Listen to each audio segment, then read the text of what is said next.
The first stone hit the cabin wall with a crack that split the night like bone. Ilara flinched, her hand flying to the trembling boy huddled against her leg. Outside, the wind carried the scent of pine, frost, and fury. Shadows moved beyond the single grimy window, large, predatory shapes that blocked the weak moonlight. "Ilara!" The voice was a guttural snarl, familiar and hated. Kale, beta of the Frostfang pack. "Send the creature out. Now. This is your last warning." The boy, Liam, whimpered, his small fingers digging into her worn jeans.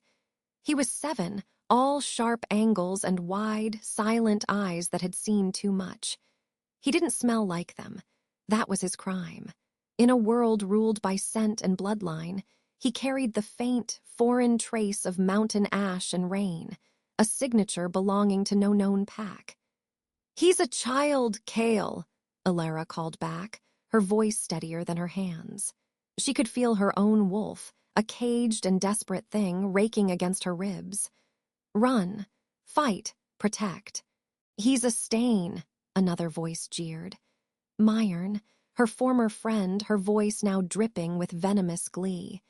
"You defile our territory with this rogue filth. Alpha Ronan's decree was clear. No outsiders. Not after what happened to the Silvermane pups." That was the unhealed wound, the fear that festered in the heart of the Frostfang pack. The lost pups, the mystery, the perfect excuse for paranoia. Another stone thudded against the door. The wood splintered. Little did I know, that sound was the beginning of the end of everything I thought was my life. "You have until the count of 3, Kale roared. 1. Ilara's mind raced. The back window, the old pine tree. It was a 20-foot drop to the ravine below, risky but possible. She could carry him, she could run. 2. Her gaze snapped to the small, cold fireplace. Hidden beneath the hearthstone was the only thing of value she owned. Her mother's moonstone pendant. A Luna's stone. Useless to an exile like her, but maybe, one day, to him. She couldn't take it now. 3.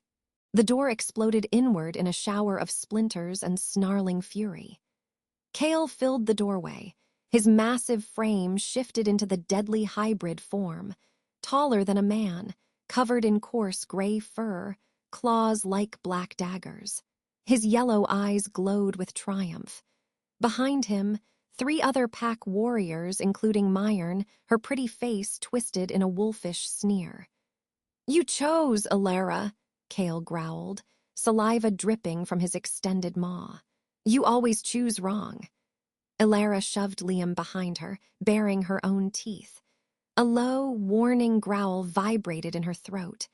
She was Omega, the lowest of the low, but a cornered wolf is still a wolf. "Touch him, and I'll take your eye with me when I die." Kale laughed, a harsh, barking sound. "Brave words for a scentless bitch who can't even hold a full shift." The insult, the truth of it, burned like acid. Her wolf was stunted, a half-formed thing locked in a perpetual internal winter. She'd never achieved a full transformation. Another mystery, another failure. Myrn slinked forward, her own claws extended. "The Alpha said exile, Kale, not a slaughter." "She forfeited exile when she harbored the rogue," Kale snapped, not taking his eyes off Ilara. "The law is clear. Contamination of the pack grounds is punishable by death. The whelp dies first." He lunged, not for Ilara, but around her, a blur of gray aimed at the cowering boy. "That was my first mistake. Ilara would think later. Thinking I had a choice. She didn't think. She moved." Her body collided with Kale's mid-lunge, a hollow thud of muscle and bone. Claws ripped across her shoulder, hot and searing. She screamed, but her hands found his muzzle, forcing his snapping jaws away from Liam. The coppery tang of her own blood filled the air, mingling with the sour stench of his rage. "Hold her!" Kale bellowed, shaking her off.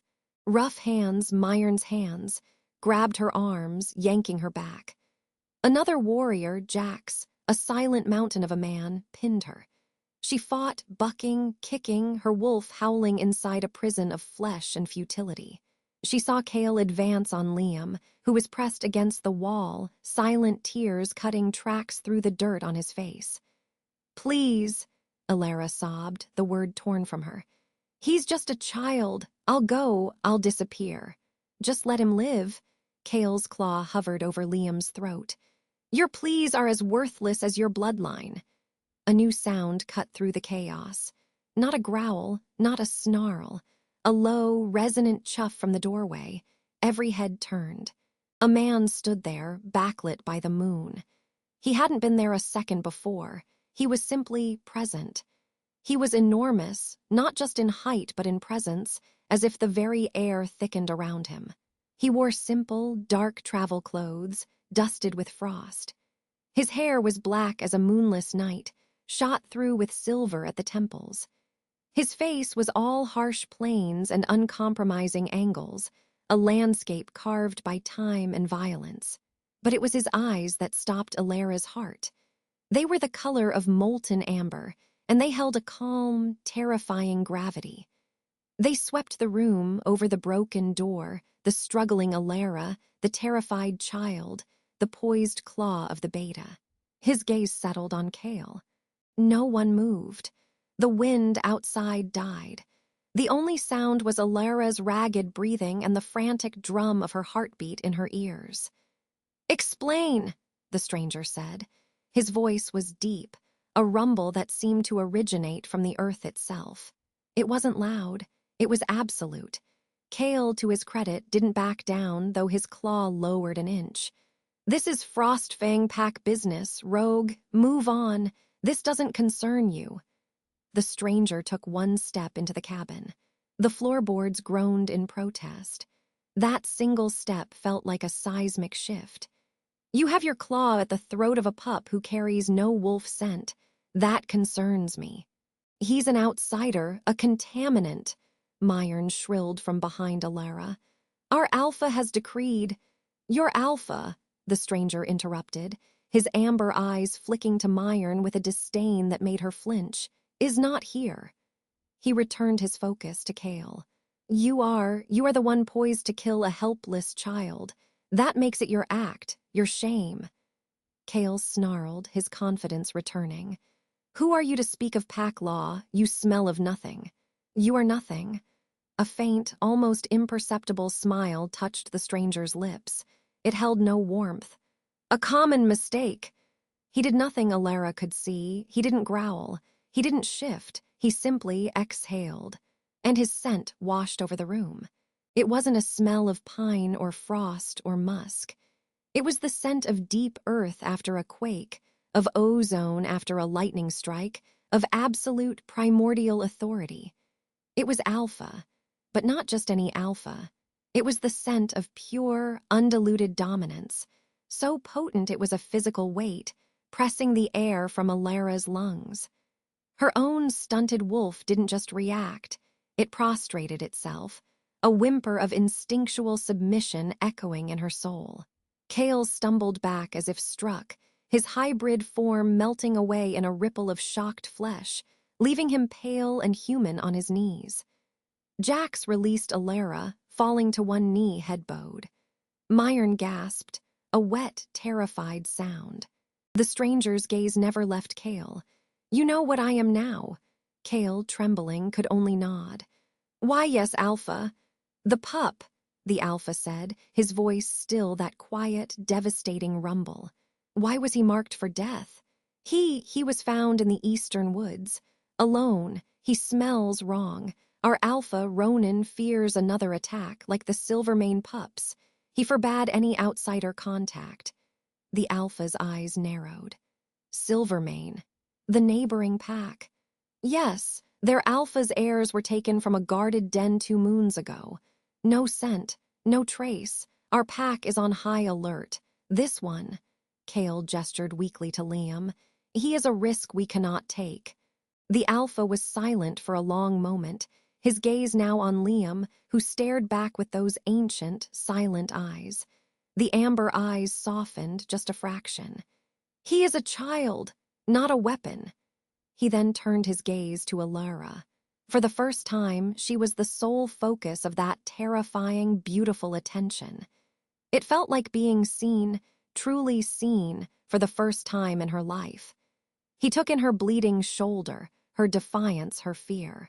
His nostrils flared slightly, and a flicker of something unreadable, confusion, recognition, passed through his eyes. "And you," he asked, "you are Frostfang, yet you stand between your pack and this child. Why?"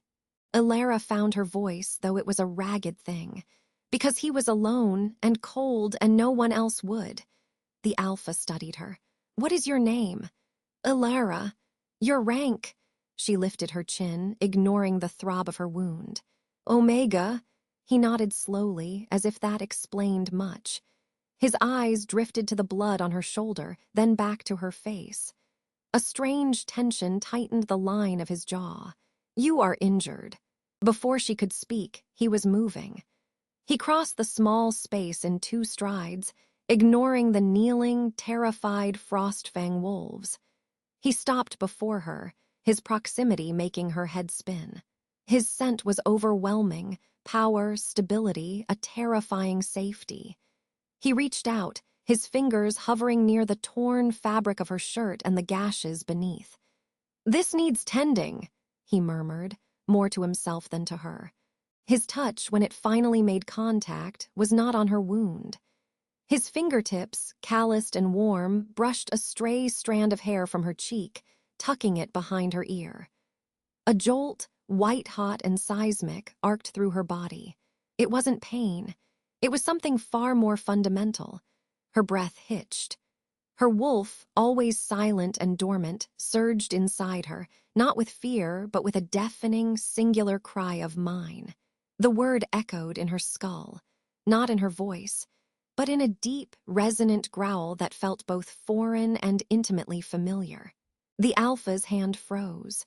His molten amber eyes widened, the calm, absolute authority shattering into pure, unadulterated shock.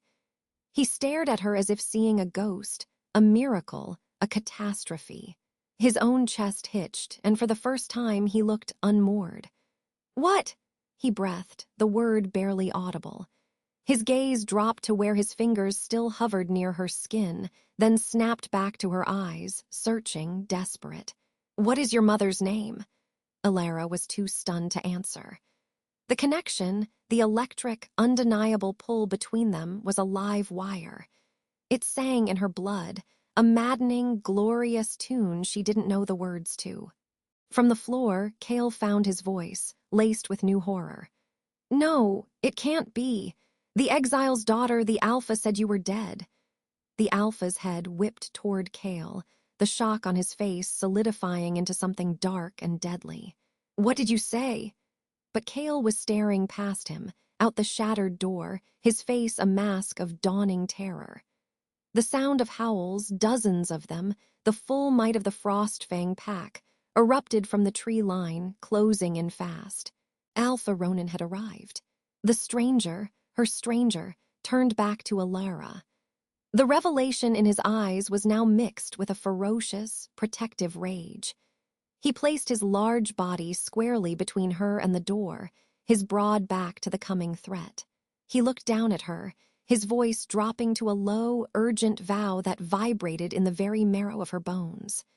"Alara," he said, her name a promise and a curse on his lips. "My name is Thorn. Thorn Blackwood." He paused, the weight of the world in his next words. "And I have been searching for you for 18 years. The first of the Frostfang warriors burst into the clearing, led by the imposing, furious figure of Alpha Ronan. But Thorn Blackwood didn't even glance at them. His eyes, full of a storm of emotions, recognition, fury, a possessiveness that stole her breath, remained locked on hers. "Because," he finished, the howls of the approaching pack rising to a crescendo around them, "I am your father." The word hung in the shattered air of the cabin. Mine. It was a primal declaration, an Alpha's absolute claim that brooked no argument. But it wasn't directed at the cowering child. Thorn Blackwood's blazing silver eyes were locked on Alara, his massive hand still covering her own where it rested against Liam's back. The shock of his touch was a live wire, a resonance that vibrated in her very bones, silencing the scream in her throat. Kale recovered first, his beta instincts bristling against the foreign alpha's dominance. "This is Frostfang territory," he snarled, though his voice lacked its earlier venom, strained under the weight of Thorn's power. "That woman is a traitorous exile and the boy is a rogue. Their fate is ours to decide." Thorn didn't even look at him. His gaze was a physical weight on Alara, searching, devouring every detail of her face. The scar on her brow, the fear in her eyes, the defiant set of her jaw despite her trembling. The scent of him, storm-wild and ancient, washed over her, and something deep within her soul unclenched, a lock she never knew existed clicking open. "You decide nothing," Thorn said, his voice a low rumble that made the floorboards tremble. Finally, he turned his head, a slow, predatory shift. The full force of his attention landed on Kale, and the beta actually took a step back, a whimper escaping Myron's throat. "You lay a hand on what is mine again, and I will remove it from your body." The sound that followed was the crunch of gravel under many boots. A new wave of scents flooded the cabin, Frostfang, dozens of them. Alpha Ronan filled the broken doorway, his grizzled face a mask of cold fury. His warriors crowded behind him, a wall of muscle and hostility. "What is the meaning of this intrusion?" Ronan's voice was like grinding stone. He took in the scene, his beta challenged, his warriors cowed, a stranger of immense power in their midst holding his disgraced Omega. His eyes narrowed. "Thorn Blackwood, I should have known by the stink of Tempest. You have no jurisdiction here." If only I had known then how deeply those words would cut, how history was repeating itself in that cramped, ruined space. Thorn finally released Alara's hand, but the echo of his touch remained, a brand. He straightened to his full, imposing height, yet his posture was not one of attack, but of unveiled contempt. "Jurisdiction, Ronan. You speak of jurisdiction, while your pack tortures a child. He is an outsider," Kale spat, emboldened by his alpha's presence. "A scentless thing. After the Silvermane tragedy, your own decree, Alpha, no exceptions. She broke the law." He pointed a claw-tipped finger at Alara. Ronan's gaze flicked to Liam, who had buried his face completely in Alara's side, a small, silent statue of terror. "The law is clear. The penalty for harboring a rogue is exile. The penalty for the rogue is death. She has suffered the first. The second will now be carried out."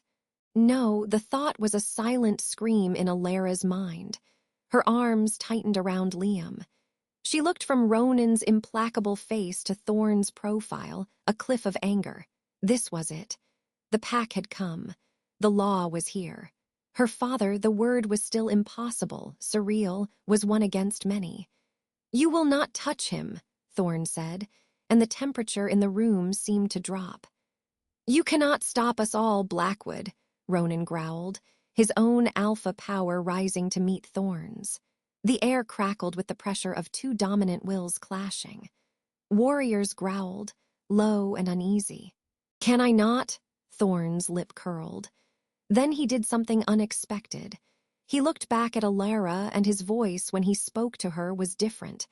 It was still commanding, but beneath it ran a current of something raw, urgent. "Alara, the moonstone, where is it?" The question was so absurd, so utterly disconnected from the life-and-death standoff, that it stunned her into answering. Under the hearthstone," she whispered, her voice hoarse from disuse and screaming. Ronan's eyes widened a fraction.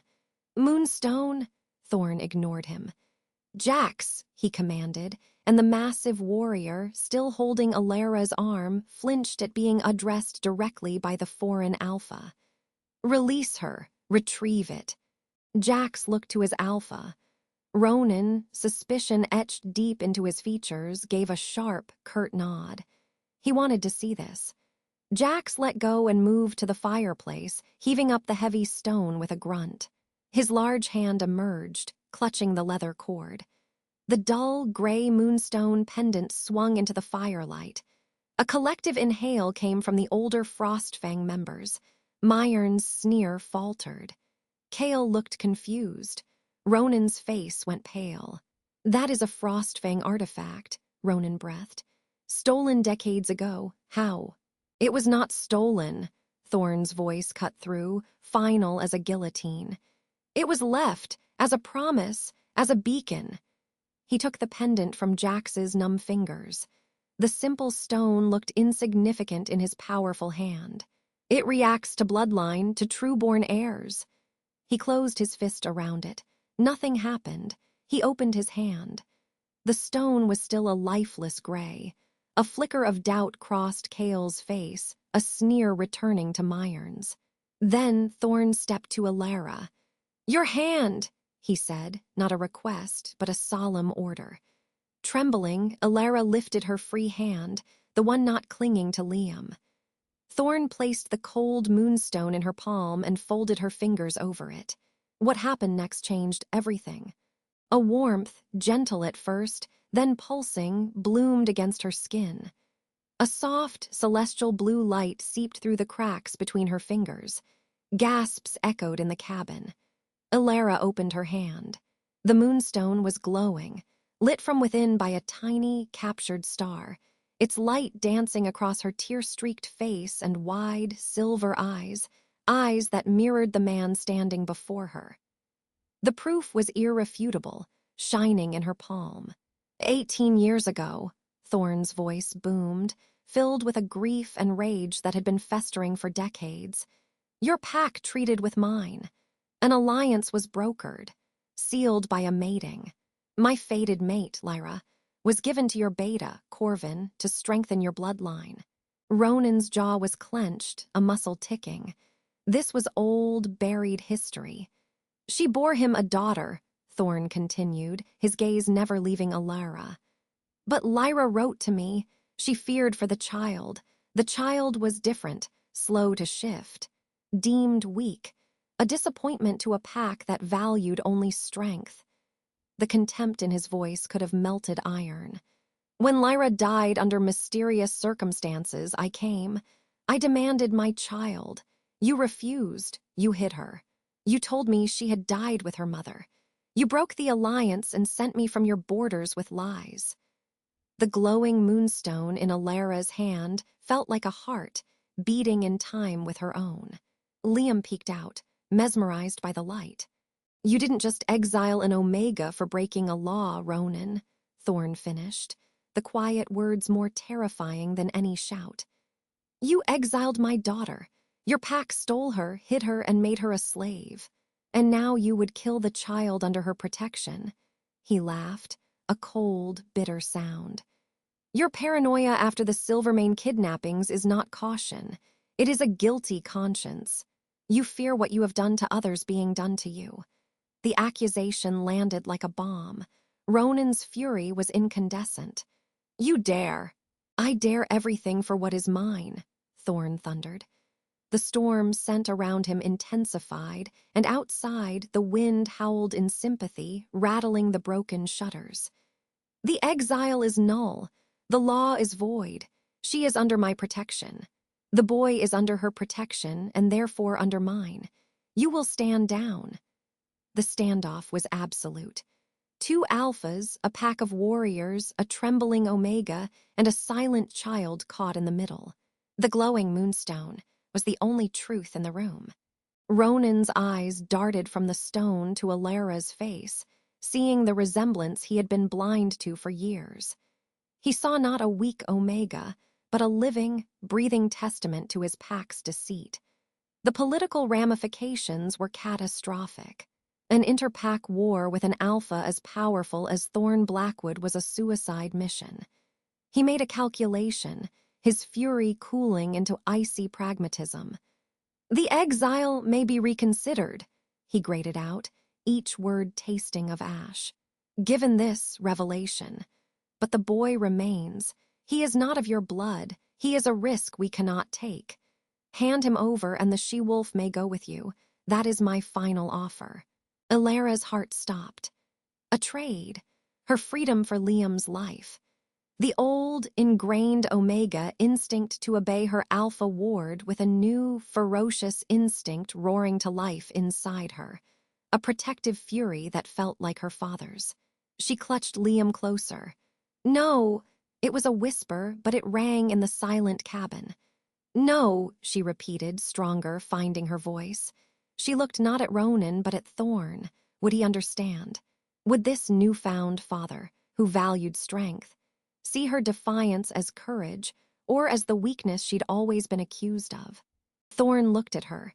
He saw the fear, the exhaustion, the wounds. But he also saw the steel in her spine, the light of the moonstone reflecting in her unwavering gaze. A profound, fierce pride flashed in his silver eyes. He turned back to Ronan. You heard her. The answer is no. We are leaving. All three of us. Try to stop us. He didn't wait for a response. He moved, a blur of controlled power. In one fluid motion, he scooped up Liam, who let out a tiny squeak but didn't struggle, and placed a guiding hand on Ilara's back, propelling her toward the door. His body was a shield between them and the Frostfang pack. The warriors looked to Ronan, claws out, fangs bared. The alpha was trembling with suppressed rage, his own wolf begging for a fight. But the cost was too high. With a snarl of pure vitriol, he stepped aside, a silent, seething command to his pack to do the same. Ilara walked past the faces of her former pack, Myrn's shocked hatred, Kale's impotent fury, Jax's blank confusion, out of the cabin that had been her prison and her refuge. The cold night air hit her wounds, but the hand on her back was warm and sure. They reached the tree line, the cabin's light fading behind them. The sounds of the forest at night rushed in, the hoot of an owl, the rustle of unseen creatures. Thorn set Liam down, and the boy immediately latched onto Ilara's leg. She expected him to lead them into a run, to put distance between them and Frostfang. Instead, Thorn stopped. He turned to face her fully in the moonlight, his expression unreadable. The storm around him had settled into a tense calm. The moonstone was your mother's, he said, his voice gentler now. It glows for her blood, for you. He paused, as if the next words were knives he had to pull from his own chest. Ilara, I have searched for you since the day they told me you were gone. I never stopped. The raw honesty in his words broke something open inside her. A lifetime of loneliness, of not belonging, crested in a wave of grief. A sob escaped her, harsh and broken. Thorn's hand came up hesitantly and cupped her cheek, his thumb wiping away a tear. The connection sparked again, deep and true. I will take you home, to Blackwood, where you will be safe, honored, as you should have always been. Home, the word was a fantasy. But as she looked into his eyes, so like her own, she almost dared to believe it.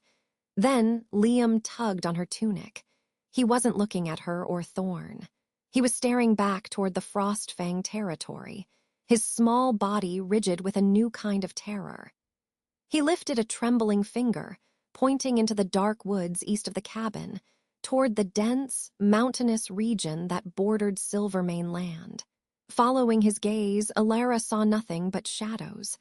But Thorn went utterly still, his head lifting, nostrils flaring.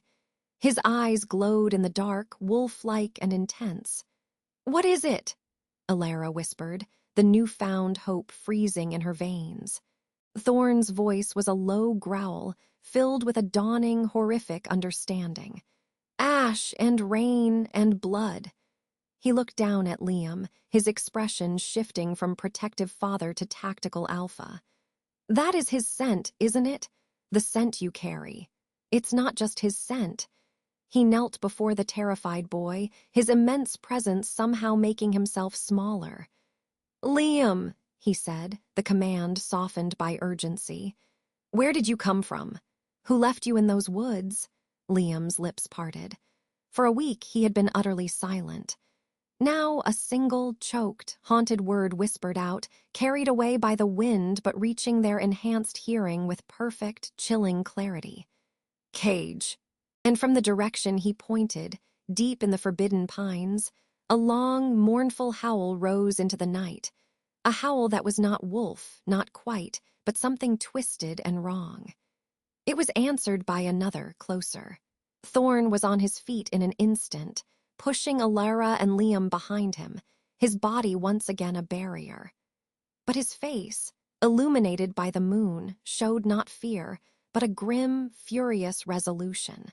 The Silvermane kidnappings weren't just a tragedy. They were a trail, and the silent, scentless boy clinging to his daughter was the key. The howls came again, closer now, moving with unnatural speed. They were not alone in the woods. The twisted howls that answered Liam's single, terrified word were not of this world. They were the sound of rusted metal scraping bone, of wind through shattered teeth, a chorus of hunger and madness that tore through the forest's night symphony and left a vacuum of pure dread. Cage, Thorn's reaction was instantaneous. A low, seismic growl erupted from his chest, not of challenge, but of pure, protective fury.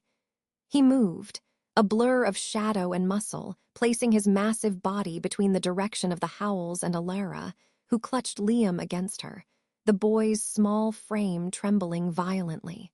"Behind me! Now!" Thorn commanded, his voice a steel cable in the dark. His earlier warmth was gone, replaced by the tactical precision of a war alpha. He didn't look at her, his golden eyes scanning the black wall of trees to the east, nostrils flaring as he dissected the foul scent now carried on the wind. "Alara, the child, what is he?"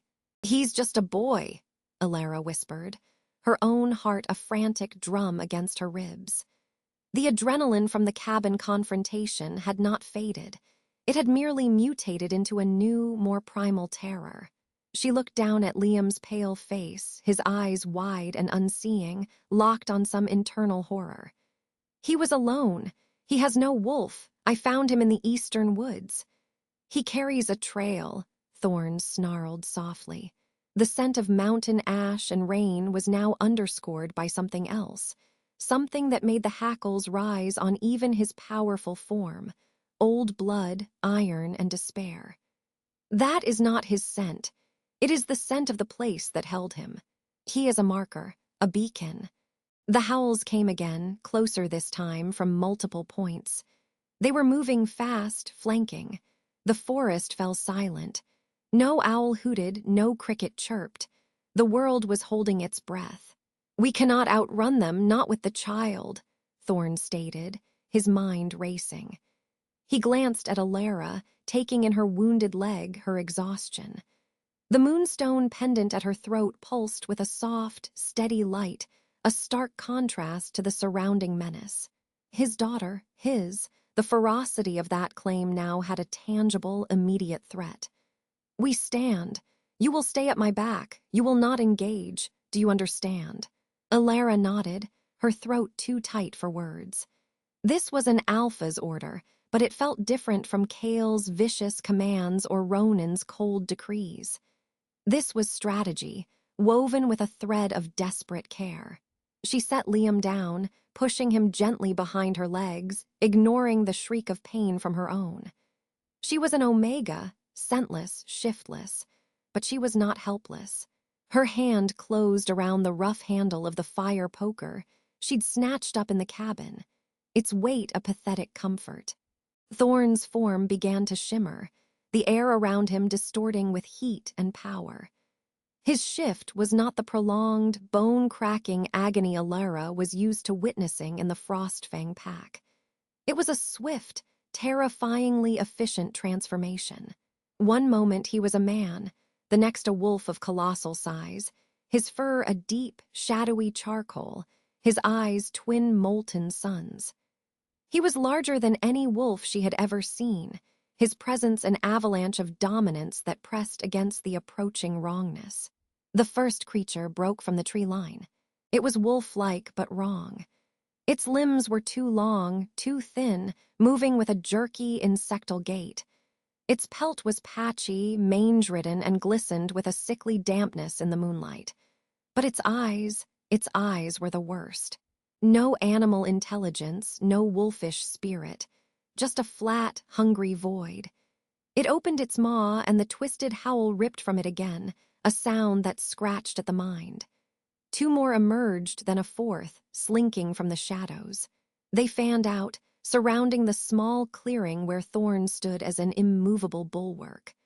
What happened next changed everything I thought I knew about strength, about monsters, and about the silent child I had sworn to protect. Thorn did not wait for them to complete their circle. With a roar that was pure, undiluted authority, he launched himself at the lead creature. His attack was brutal, efficient. He moved with a speed that belied his size, his jaws closing on the creature's spindly neck with a sickening crunch. The thing thrashed, emitting a gurgling shriek before falling still. But the others did not flee. They attacked as one, a coordinated swarm driven by a mindless directive. One lunged for Thorn's flank, its teeth scoring a line of red across his haunch. Another darted, low and fast, not at Thorn, but past him, its void-like eyes fixed on Liam. "No," Elara screamed. Instinct, older than reason, took over. She swung the fire poker. It connected with the creature's skull with a dull, wet thud. The thing staggered, its head lolling at an unnatural angle, but it didn't stop. A clawed paw swiped, catching her across the shoulder, tearing through fabric and skin. White-hot pain lanced through her.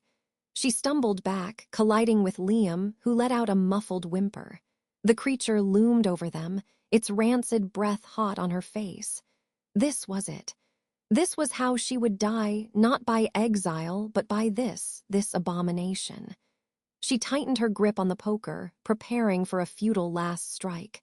A charcoal blur intercepted. Thorn, bleeding from several gashes, tore the creature from its feet and slammed it into a tree trunk with enough force to splinter the wood. The thing went limp. He whirled, his muzzle stained dark, his golden eyes blazing with a fury that seemed to ignite the air. The two remaining creatures hesitated, their empty eyes flickering between the massive alpha and their fallen kin. Thorn stood panting, a guardian demon between his family and the dark.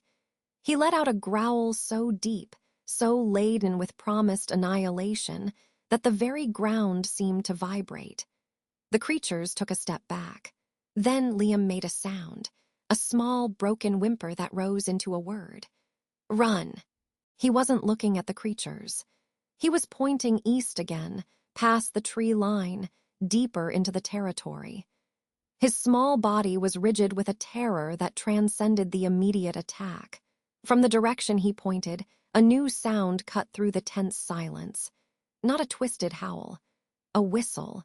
High, piercing, and chillingly deliberate. A command. The two remaining creatures instantly stilled, then turned as one and melted back into the forest, their jerky movements suddenly precise. In seconds, they were gone. The oppressive, mad hunger in the air dissipated, leaving only the coppery scent of blood and the echo of that terrible whistle.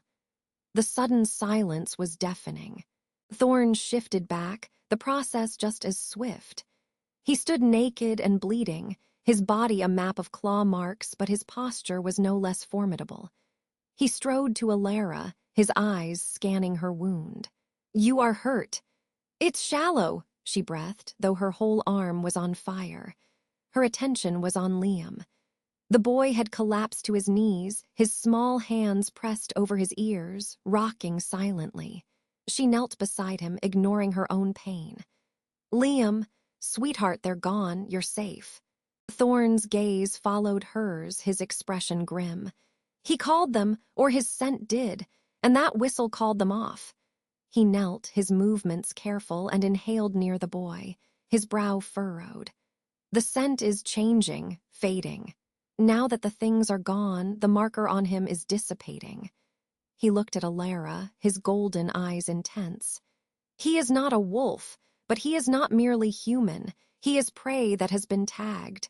Those things were hunters, and someone else is their master.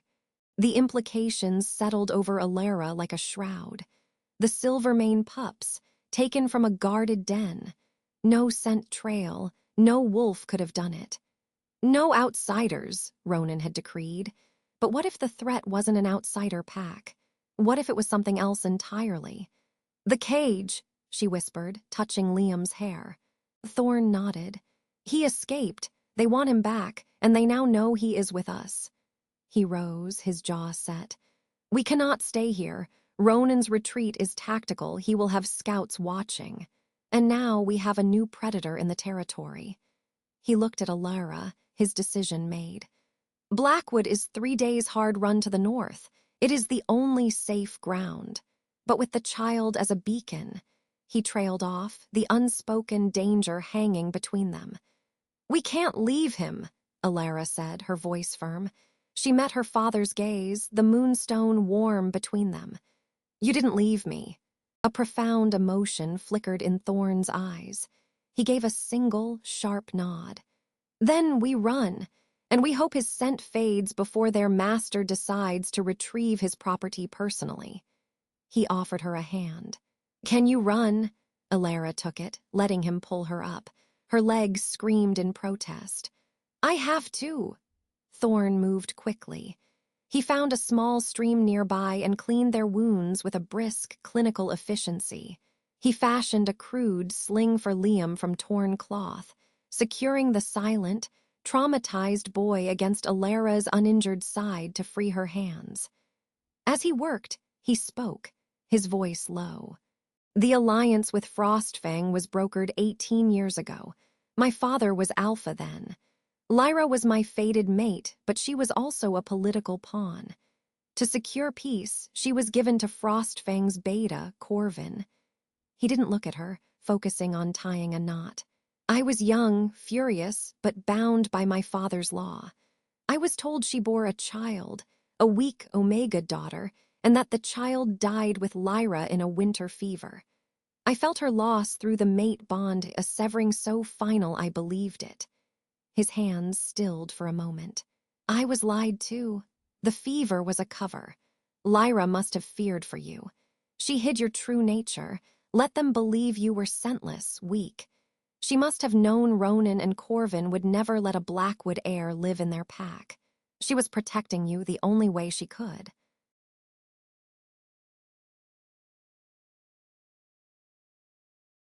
Alara's heart ached. A mother she'd never known, sacrificing everything. And Corvin, the beta, dead, killed in a border skirmish a year after you were born, a convenient accident perhaps. Thorn's tone was icy. "Ronan kept you a living secret, a trophy of his deceit, raised as a pack Omega, a servant, erased." He finished the sling and finally looked at her, his gaze softening. "The moonstone was Lyra's. It reacts to our bloodline. She must have left it for you, a piece of her, a piece of us, hoping one day you would find it. The story was a whirlwind, filling the hollow spaces of her life with a painful, tragic truth.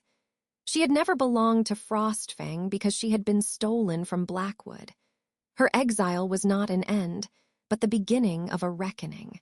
If only I had known that the truth of my past would be the least of the secrets about to unravel." A new sound reached them then. Not a howl, not a whistle.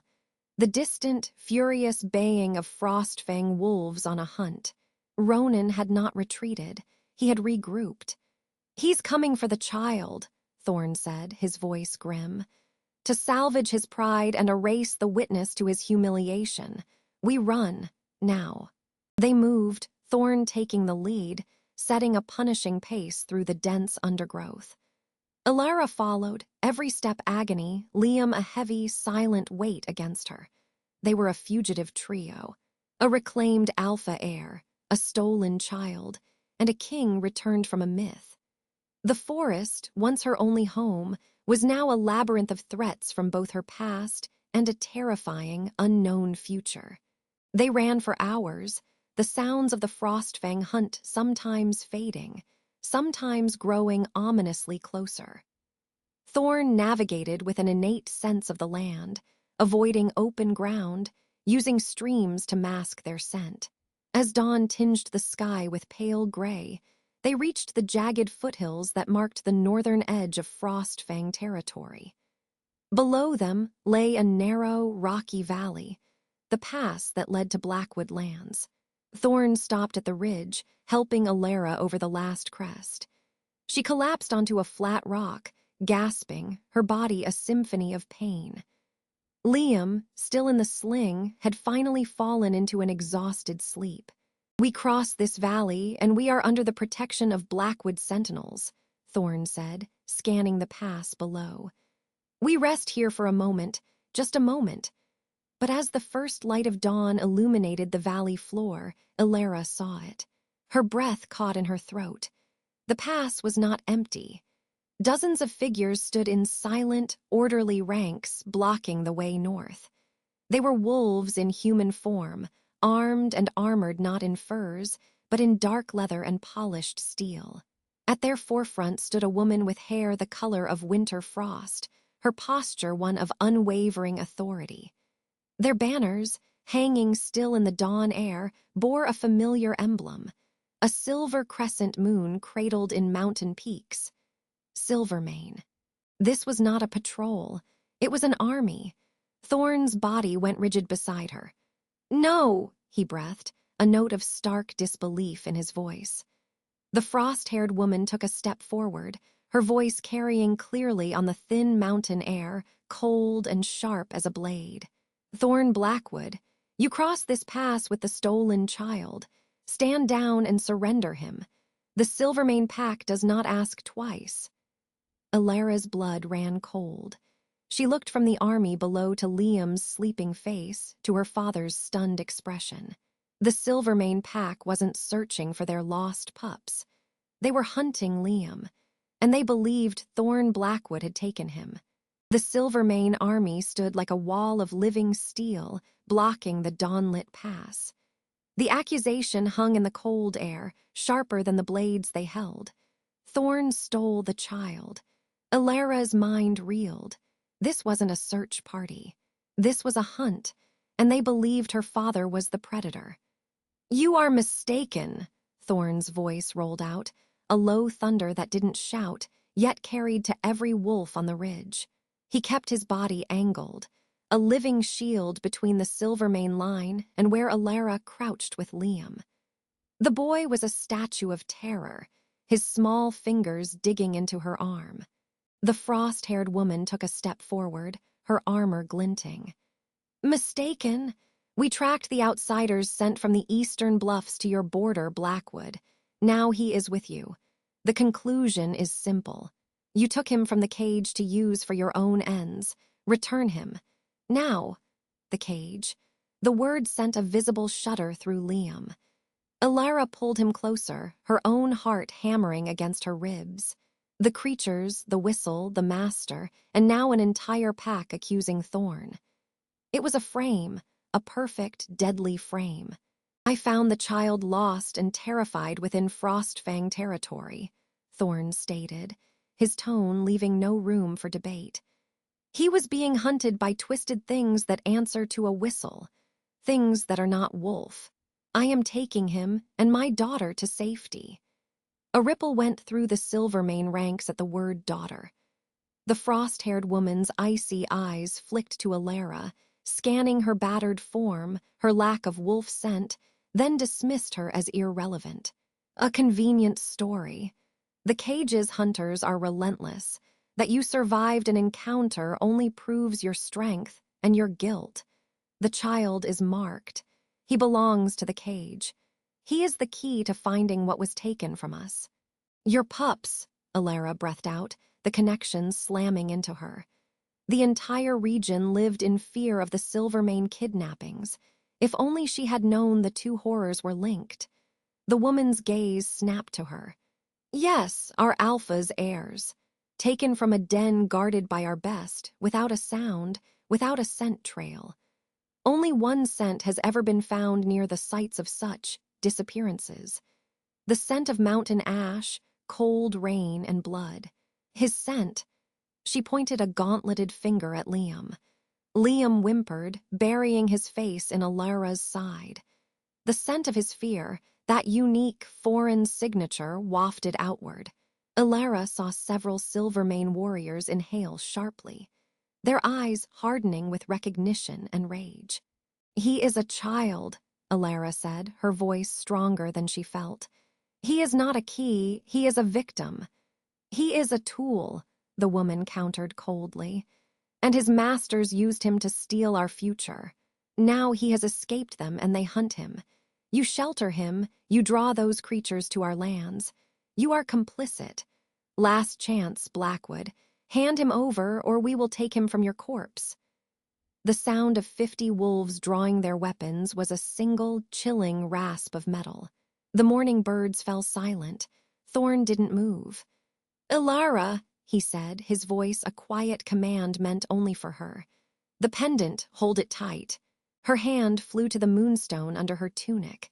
It was warm, almost hot against her skin.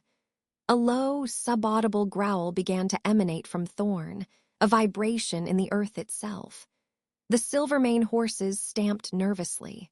What happened next changed everything. A new sound cut through the standoff, not a war cry, but the frantic baying of hounds and the thunder of many paws from the south, from the direction they had fled. The Frostfang pursuit had arrived. Beta Kale burst from the tree line with a dozen warriors, Myern and Jax among them. They skidded to a halt, taking in the scene. Thorn and Alara trapped between the Silvermane army and their own pack. Kale's eyes, burning with fury, locked on Alara. "Traitor! You led him to our border to conspire with Silvermane." Then he saw the army's stance, their weapons aimed at Thorn. Confusion twisted his features. Alpha Ronan emerged next, older, grizzled, his expression grim. He looked from Thorn to the frost-haired woman. "Commander Selene," he called, his voice weary. "This is Frostfang territory. You cross a line." "The line was crossed when Blackwood stole our property, Ronan," Commander Selene shot back. "The child is an asset of the cage. His retrieval is now a matter of regional security. Stand aside." The air was a tangle of accusations and threats. 3 forces now occupied the narrow pass. Silvermane blocking the north, Frostfang closing off the south, and Thorn, Alara, and Liam pinned in the shrinking middle. Thorn laughed, a dark, humorless sound. "You see it, Ronan. The paranoia you sowed by stealing my child has festered. Now you face monsters of your own making. They think I am the thief. They hunt a boy for a crime committed by the true monsters in the dark." Alpha Ronan's jaw tightened. He was a pragmatist, caught in a trap. War with Silvermane was unthinkable. But letting them slaughter Thorn Blackwood on his border might invite retribution from the mysterious Blackwood pack. His eyes settled on Alara, the unwanted Omega who had caused it all. "The girl and the child are the source of this. Give them to Silvermane. Let them have their asset and depart. That settles it." Alara's blood turned to ice. Kale's face split into a vicious grin. Myron nodded eagerly. "She is mine." Thorn's voice was no longer a rumble but a crack of pure, undiluted alpha power. It physically shoved against the gathered wolves, forcing several a step back. The moonstone at Alara's chest flared with a light that seeped through her clothes. "You gave that order once before, Ronan, based on a lie. You will not give it again." The reaction was instantaneous. From the high rocks on the Blackwood side of the pass, shapes moved. Silent, massive, and clad in dark gray leathers, a line of warriors materialized as if from the stone itself. Blackwood sentinels. They aimed heavy, compact crossbows at the Silvermane line. Their presence was a silent, deadly promise. Thorn was not alone.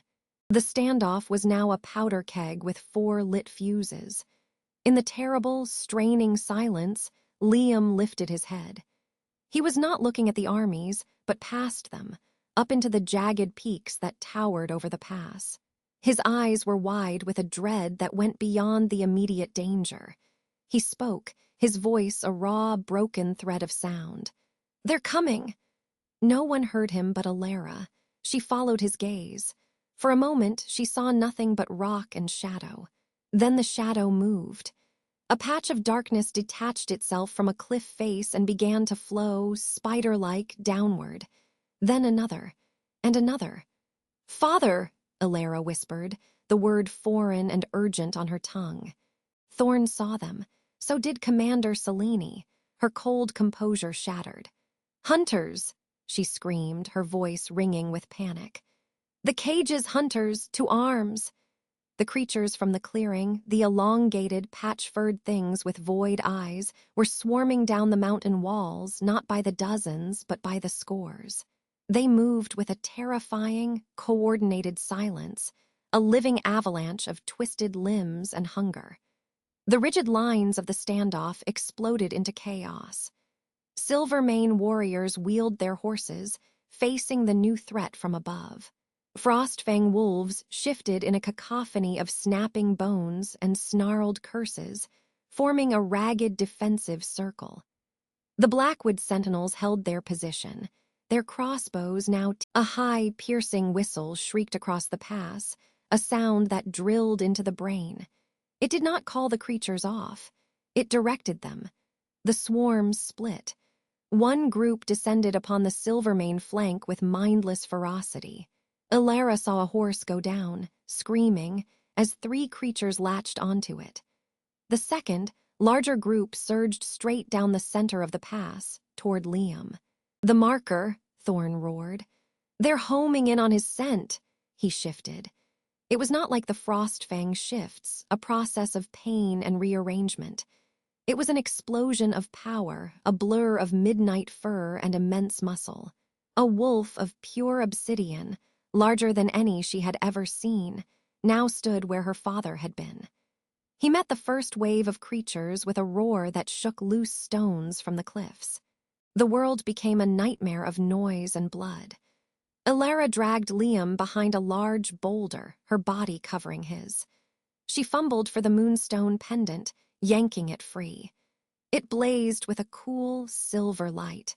A creature that lunged at their hiding place flinched back from the glow with a hiss. She peered around the rock. It was a 3-way battle. Silvermane and Frostfang, ancient rivals, were now fighting back-to-back against the common, inhuman enemy. The Blackwood sentinels fired bolt after bolt with chilling precision, each shot finding a creature's eye or throat. And in the center, Thorn was a whirlwind of destruction, but the creatures kept coming, single-minded in their drive toward the boulder. Kale, in his tawny wolf form, was locked in combat with 2 hunters. He fought with brutal efficiency, but a third latched onto his haunch. He howled in pain. Myern, a sleek gray wolf, darted in to help, her teeth sinking into the creature's neck. Jax, the mountain of a man, hadn't fully shifted. He wielded a massive axe, cleaving through distorted limbs. He bellowed, "Ronan, we cannot hold!" Alpha Ronan, a grizzled gray wolf, fought beside Commander Selene, who had dismounted and shifted into a powerful, ice-white wolf. Their temporary alliance was born of sheer survival. The whistle came again, closer this time, from somewhere up in the rocks. The creatures disengaged with unsettling suddenness, retreating a few paces, forming a tightening ring. The fighting paused, wolves panting, creatures hissing. In the lull, the sound of ragged breathing and moans of the wounded filled the air. From a ledge halfway up the cliff, a figure emerged. It was cloaked in tattered, dark fabric, its face hidden in shadow. In its hand was a bone whistle. The master. It pointed at the boulder at Liam. The creatures tensed. "The asset is defective," a voice echoed, raspy and hollow, not from the figure but seemingly from the air itself. Return it for recalibration. The stolen progeny will be located. Interference will be excised. The figure's hidden gaze swept over the packs. You fight for scraps of a broken world. The cage is the future. Give us the key. Thorn, still in his massive wolf form, placed himself directly before the boulder. His answer was a deep, unwavering growl that promised death. The master raised the whistle to its lips. But Commander Selene stepped forward, her white wolf form bloody but unbowed. "You took my alpha's pups," she snarled, her voice thick with grief and fury. "You used this child's scent to cover your tracks. You are the thief." The cloaked figure tilted its head. "Not theft, acquisition. The bloodline shows promise. The key was the blueprint. The pups are the first viable iterations." It gestured vaguely toward Liam. "The prototype escaped. It must be recovered. All data is valuable." The clinical, cold words were more horrifying than any snarl. Elara felt sick. Liam wasn't just a tool, he was a prototype, a blueprint. And the Silvermane pups were what? Experiments. The revelation hung in the air, a truth more terrible than any of them had imagined. The master blew the whistle. The creatures surged not just for Thorn, but in a coordinated wave toward the Silvermane and Frostfang lines, aiming to overrun them and seize Liam in the chaos. The final assault had begun. As Thorn met the charge, as the Sentinels' crossbows thrummed, Elara knew they were going to be overrun. The boulder would not protect them. The light of the moonstone made them a beacon. She looked down at Liam's petrified face, then at the raging battle, then up at the cloaked figure on the ledge, directing its nightmare army with cold precision. A desperate, insane plan crystallized in her mind. It relied on everything she was not: strong, fast, a warrior. It relied on her being exactly what she was, an omega, scentless, insignificant, and desperate to protect her own. She grabbed Liam's shoulders, forcing him to look at her. "When I move, you run to my father, you understand? To the big black wolf, you run." Before he could react, she did the unthinkable. She shoved the glowing moonstone pendant into his small hand. "Hold this, it will protect you." Then she took a deep breath and she ran. Not toward safety, but away. She broke from the cover of the boulder and sprinted, not with a wolf's speed, but with a human's desperate, clumsy haste, parallel to the battle line, away from Liam, away from Thorn. She was a sudden moving target, and she was screaming, "Hey, over here, you want something to chase? Chase me." For a second, nothing happened. Then the high, searching whistle split the air again. Every single creature with its void black eyes turned its head as one. They saw the small, scentless, two-legged figure running alone. They saw she was unprotected. And as the master's whistle commanded, they altered their course, a river of nightmares shifting direction to follow the easier, isolated prey. "Elara!" The roar was both human and wolf, a sound of pure, undiluted agony. But it was too late. She had reached the edge of the tree line at the pass's eastern edge.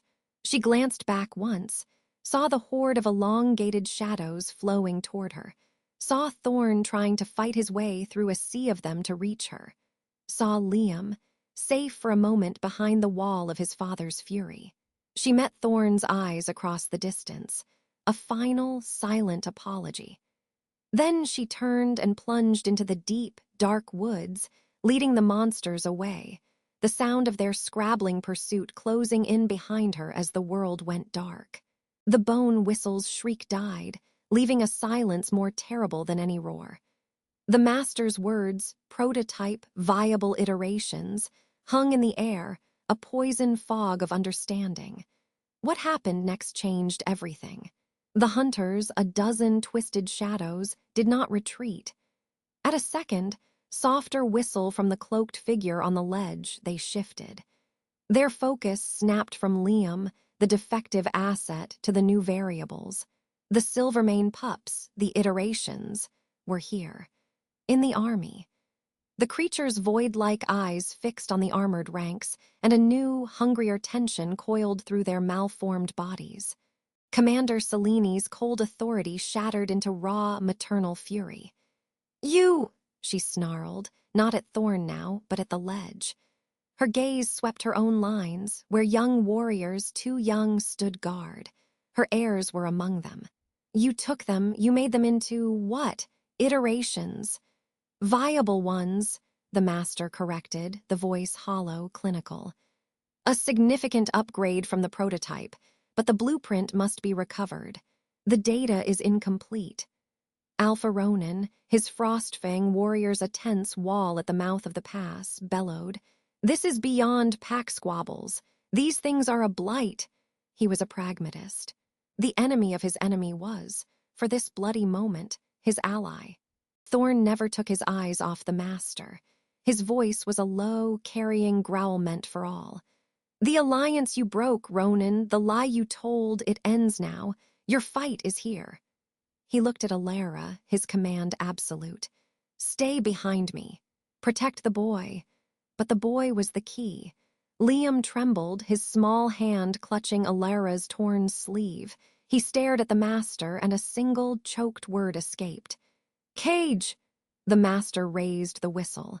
Chaos, then, a symphony of violence. The hunters launched themselves not at Thorn's small group, but at the Silvermane front line, a grotesque pincer movement. Their target was clear, the younger wolves within the formation. At the same moment, the master pointed a slender, gloved hand toward Liam, and two hunters peeled from the pack, streaking toward the boulder where Alara crouched. "Blackwood!" Thorn roared, and the night answered. From the cliffs above the master's ledge, black-fletched crossbow bolts hissed down. Two found their marks in the hunters charging Alara, punching through sinew and bone with sickening thwacks. The creatures stumbled, shrieking. The Blackwood sentinels had arrived, silent and lethal, turning the pass into a kill box. Thorn met the first hunter head-on. He was a storm of fang and fury, his power a physical force. He didn't just fight, he dismantled. His claws severed an elongated limb, his jaws crunched through a distorted spine. Alara watched, her blood singing with a strange, fierce pride even as terror gripped her heart. Beside her, Kale and the Frostfang warriors, under Ronin's snarled order, surged forward to engage the hunters attacking Silvermane's flank. It was an unstable, desperate alliance. Snarls of cooperation mixed with growls of old hatred. Jax used his immense strength to slam a hunter into the path of a Silvermane spear. Myrn fought with venomous efficiency, but her eyes kept darting to Alara, full of a bitter, unresolved rage. Selene was a whirlwind of frost and steel, fighting her way toward the cliff base, her sole objective now the master. "What did you do to my children?" she screamed, her voice breaking. The master watched it all, a detached observer. He sounded the whistle again, a series of short, sharp notes. The hunters disengaged fluidly, regrouping. They weren't mindless. They were tactical, responding to commands with chilling precision. One of the younger Silvermane warriors, a she-wolf with Selene's pale hair, was dragged from the line by a hunter. Her scream was cut short. The sound galvanized Selene. She abandoned her push, leaping to the warrior's defense. It created an opening. The master's gaze locked on Liam. "Retrieve the prototype." 3 hunters broke from the main skirmish, a dedicated spearhead aimed straight for the boulder. Thorn was 10 paces away, buried under 2 more creatures. The Blackwood archers were reloading. Kale and Selene were too far, too engaged. They were coming for Liam. Alara's world narrowed to the child at her side, to his terrified whimper. The Omega, the scentless one, the exile. Her muscles burned, her wounds wept. But a deeper instinct, older than pack law, roared to life. It was the same instinct that had made her bring a silent boy out of the cold. Protect. "Get down!" she hissed at Liam, shoving him into the deepest shadow of the boulder. She did not have Thorn's power. She did not have a warrior's training. All she had was the element of surprise and the absolute, reckless will of a mother wolf. As the first hunter lunged, jaws gaping for the space where Liam had been, Alara moved into the attack. She didn't try to bite. She threw her body forward, colliding with the creature's bony side. It was like hitting a tree. Agony exploded in her shoulder, but her momentum knocked it off course, its claws scraping stone instead of flesh. She rolled, the world a dizzying blur of snarls and moonlight. The second hunter was on her. She felt its hot, rancid breath on her neck. This is it, she thought, a strange calm descending. I saved him for a little longer. A black blur intercepted. Thorn. He tackled the hunter off her, his roar shaking the very air. With a brutal twist, he snapped its neck. The third hunter seized its chance, darting past the alpha toward the boulder. Liam screamed. A raw, terrified sound. It wasn't a word. It was a pulse of pure, unadulterated fear. And as that sound echoed in the pass, something shifted. The moonstone pendant, still tucked against Alara's skin under her torn clothes, grew suddenly, impossibly warm. Not the gentle warmth of before, but a searing, urgent heat. A light, faint and silvery, bled through the fabric. On the ledge, the master stiffened. Interesting, the hollow voice murmured. The catalyst reacts to the prototype's distress, unforeseen variable. The hunter reaching for Liam hesitated, its void eyes flickering toward the source of the strange, moon-touched energy toward Alara. It was all the opening Thorn needed. He flung the dead creature aside and pounced, his jaws closing on the final hunter's throat with a final, crushing crack. Silence fell, heavy and panting. The remaining hunters, half their number dead, retreated to the cliff base at a silent command from their master. The Frostfang and Silvermane forces pulled back, wounded and wary, forming a ragged, bloody semicircle. The three packs, united by necessity, now stood in a tense, shattered truce, all eyes on the cloaked figure above. Thorn stood over Alara, his massive sides heaving, fur matted with black blood. He nudged her with his muzzle, a wordless check. She pushed herself up, wincing, and scrambled back to Liam, pulling him close. The boy was sobbing silently, his face buried in her neck. The emotional bond between catalyst and prototype is significant, the master observed, as if noting data. It complicates retrieval. Selene shifted back to her human form, her armor dented, her face a mask of grief and fury. What have you done with my pups? Where are they? Safe, undergoing refinement, the master replied. They are the future. This one, he gestured to Liam, is the flawed past. He carries the original scent marker of the cage. You used it, didn't you, Commander? You tracked his unique signature, thinking it would lead you to your stolen heirs. It only led you to him, and now to us. The pieces slammed together in Alara's mind. The foreign scent on Liam, mountain ash, rain, blood. It wasn't his scent. It was the scent of the cage, a marker. The Silvermane pack had been following the scent of the prison, hoping it led to their children. Instead, it led them to a frightened little boy. Give him to me, the master said, the command devoid of all emotion. And I will consider withdrawing. The iterations are, after all, our primary objective now. Never, Thorn growled, shifting back. He stood tall and bloody before his daughter and the child, a wall of defiant flesh. You touch him, you touch her, and I will tear your world down to its foundations. Alpha Ronan stepped forward, his own human face grim. This abomination ends tonight. We outnumber you now, creature. The master's head tilted. Do you? You fight amongst yourselves. Your alliance is written in sand, already eroding. He looked at Selene. You want your pups back? Give me the prototype, a trade. Seleni's face was a war zone. Her eyes, burning with a desperate hope, locked onto Liam. The maternal fury warred with cold strategy. He was a key, a bargaining chip, not a child. Elara saw the calculation in the commander's eyes. Her arms tightened around Liam. "No," she said, her voice quiet but carrying. "You can't. He is not one of us." Selene spat, her pain twisting into venom. "He is a thing they made, a tool. My children are real, they are mine." "And he is mine," Elara said, the words leaving her lips with a force that surprised even her.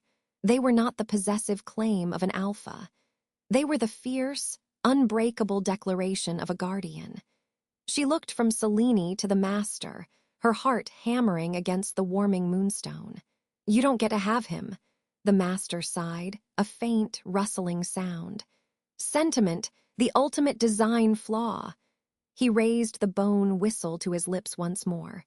But before he could sound it, a new noise cut through the tense air. A low, rhythmic thrumming growing steadily louder. It came from the east, from the deep wilderness beyond Frostfang territory. It was mechanical, alien, and utterly out of place in this world of tooth and claw. Everyone froze, listening. The hunters on the ground lifted their snouts, sniffing. A light appeared in the sky, a single, blinding white eye piercing the night. It swept over the pass, illuminating the bloodied ground, the stunned werewolves, the grotesque hunters, and the cloaked figure on the ledge. The thrumming resolved into the deafening roar of engines. A sleek, black aircraft, silent except for its propulsion, hovered above the pass. It was like nothing any of them had ever seen, all sharp angles and matte black metal. A hatch opened on its underside. No ladder descended. Instead, figures dropped out, landing in a perfect, synchronized crouch on the rocky ground. They were clad in form-fitting black armor that seemed to drink the moonlight, their faces obscured by sleek helmets. They carried weapons that were neither spear nor bow, but sleek, metallic devices with glowing barrels. They moved with a unison that made the hunters look clumsy. 6 of them. They formed a perimeter, their weapons covering the entire pass. The werewolves, the hunters, everything. The master lowered his whistle. For the first time, a flicker of something other than clinical detachment was in his posture. Annoyance. "The custodians are early." The lead armored figure stepped forward, its voice amplified, genderless, and coldly electronic. "By the authority of the Global Lichen Regulation Directorate, this unsanctioned incursion into a designated neutral zone is terminated. All paranormal entities will stand down. The experimental asset designated Prototype 7 and all derivative iterations are hereby claimed as contraband. You will surrender them immediately." The words meant little to Elara, but the intent was clear. These new players, these custodians, Thorne's eyes met Elara's across the few feet that separated them. In them, she saw not just defiance, but a dawning, horrific understanding. The cage was not some rogue monster den. It was part of something bigger, something that had laws and authority and technology that far surpassed their own. The lead custodian's helmet turned, its blank visor scanning the crowd. It stopped on Elara, specifically on the faint silver glow still emanating from her chest. The electronic voice crackled. "Scanning, lichen lineage confirmed, Blackwood signature, and unknown catalytic energy source detected." The weapon in its hands rose, centering on Elara's heart. "Surrender the catalyst. Surrender the prototype. This is your only warning." The cliffhanger of the pass was gone, replaced by a new, more terrifying precipice. Before them stood the monsters of myth. Behind them stood the monsters of science. And Elara, the exiled Omega, held the key to both in her trembling arms, with a mysterious power awakening in her veins that everyone suddenly wanted to control or destroy. If only she had known that saving one small, silent boy would unlock a war not just for territory, but for the very soul of their kind. The real battle, it seemed, was only just beginning. The high, piercing whistle from the cliff ledge was still echoing in the air when a new sound cut through it. A deep, resonant thrumming that came from the east, from the sky itself. It was a sound that didn't belong in this world of tooth, claw, and ancient magic. Every head, wolf and human, snapped upward. What happened next changed everything. The sky seemed to ripple like heat haze over a summer road, and then a shape resolved itself. It was a craft, sleek and matte black, utterly silent except for that ominous thrum. It descended with impossible grace, hovering above the blood-soaked pass. A hatch opened beneath it, and 6 figures dropped down, landing with synchronized, heavy thuds that cratered the earth. They were not wolves. They wore form-fitting armor of the same matte black, seamless and featureless, except for the faint glow of blue circuitry tracing across the plates. Their faces were obscured by smooth, helmet-like visors that reflected the carnage around them in distorted fragments. Each carried a weapon that looked like a cross between a rifle and a surgical tool, humming with contained energy. The lead figure took a step forward. Its voice, when it spoke, was electronically modulated, genderless, and cold. By the authority of the Global Lichen Regulation Directorate, this incursion zone is now declared neutral territory. All lycanthropic hostilities will cease. Compliance is mandatory. The silence that followed was thicker than the blood smell. The Frostfang and Silvermane wolves, still panting from the fight with the hunters, stared in confusion. The Blackwood sentinels on the cliffs tightened their formation around Thorn, their crossbows now pointing uncertainly at the new arrivals. Thorn's growl was a subsonic vibration. "You have no authority here. This is pack land." The lead custodian, for that was what they were, Alara realized with a chill, tilted its head. "All territories are subject to GLRD oversight, Alpha Blackwood. Your feud with the Frostfang and Silvermane collectives is noted, but it is irrelevant. We are here for contraband." Its visored gaze swept the battlefield, passing over the dead hunters, the wounded wolves, and landed unerringly on the huddled form of Liam, still clutched in Alara's arms behind the bulk of her father. "Asset Prototype 7, the electronic voice stated, and the unregistered catalytic energy source." The visor fixed on the moonstone pendant, which still pulsed with a soft, anxious light against Alara's chest. "You will surrender both." "No!" The word came from Alara, a raw scrape of sound. She tightened her hold on Liam, who had gone preternaturally still, his small body rigid with a terror that surpassed even his fear of the cage. This was something else, the terror of the utterly unknown. From the cliff ledge, a dry, rasping laugh echoed down. The master, still shrouded in his cloak, gave a slow, mocking clap. "The custodians arrive ahead of schedule. How efficient. I trust you have the reclamation paperwork in order." The lead custodian didn't bother to look up. "Your unsanctioned experimentation and asset theft have been logged, Dr. Vex. The directorate will deal with you presently. The assets are now ours, Dr. Vex." So the master had a name. Commander Selene stepped forward, her silver armor stained with black hunter blood. Her face was a mask of fury and desperate calculation. You know of this place. This cage, they have my heirs, my pups. The derivative iterations are also contraband," the custodian replied, as if discussing misplaced cargo. "They will be recovered and processed." "Processed?" Selene's voice cracked. Thorn's power rolled out, a tangible wave of dominance meant to cow these intruders. "You will leave. Now." The 6 custodians didn't flinch. The lead one simply raised its weapon. A low whine built in the air, setting Alara's teeth on edge. "Final warning. Non-compliance will be met with immediate pacification. Surrender the assets. If only I had known then what that pacification truly meant. I would have run faster. I would have screamed louder. The standoff stretched, a wire pulled taut.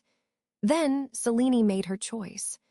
Her eyes, burning with a mother's frantic grief, locked not on the custodians, but on Alara and Liam. The masters offer Liam for her pups, hung in the air between them, now complicated by this new, overwhelming power. "Silvermane," Selene barked, her decision made. "Secure the prototype. It is our only bargaining chip." As one, her remaining warriors shifted their stance, not toward the custodians, but toward Thorn's position. The fragile alliance shattered in an instant. "You treacherous snake!"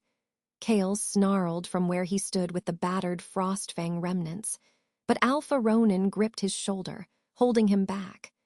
The old Alpha's eyes were wide, watching the custodians with the wary fear of a wolf seeing a forest fire for the first time.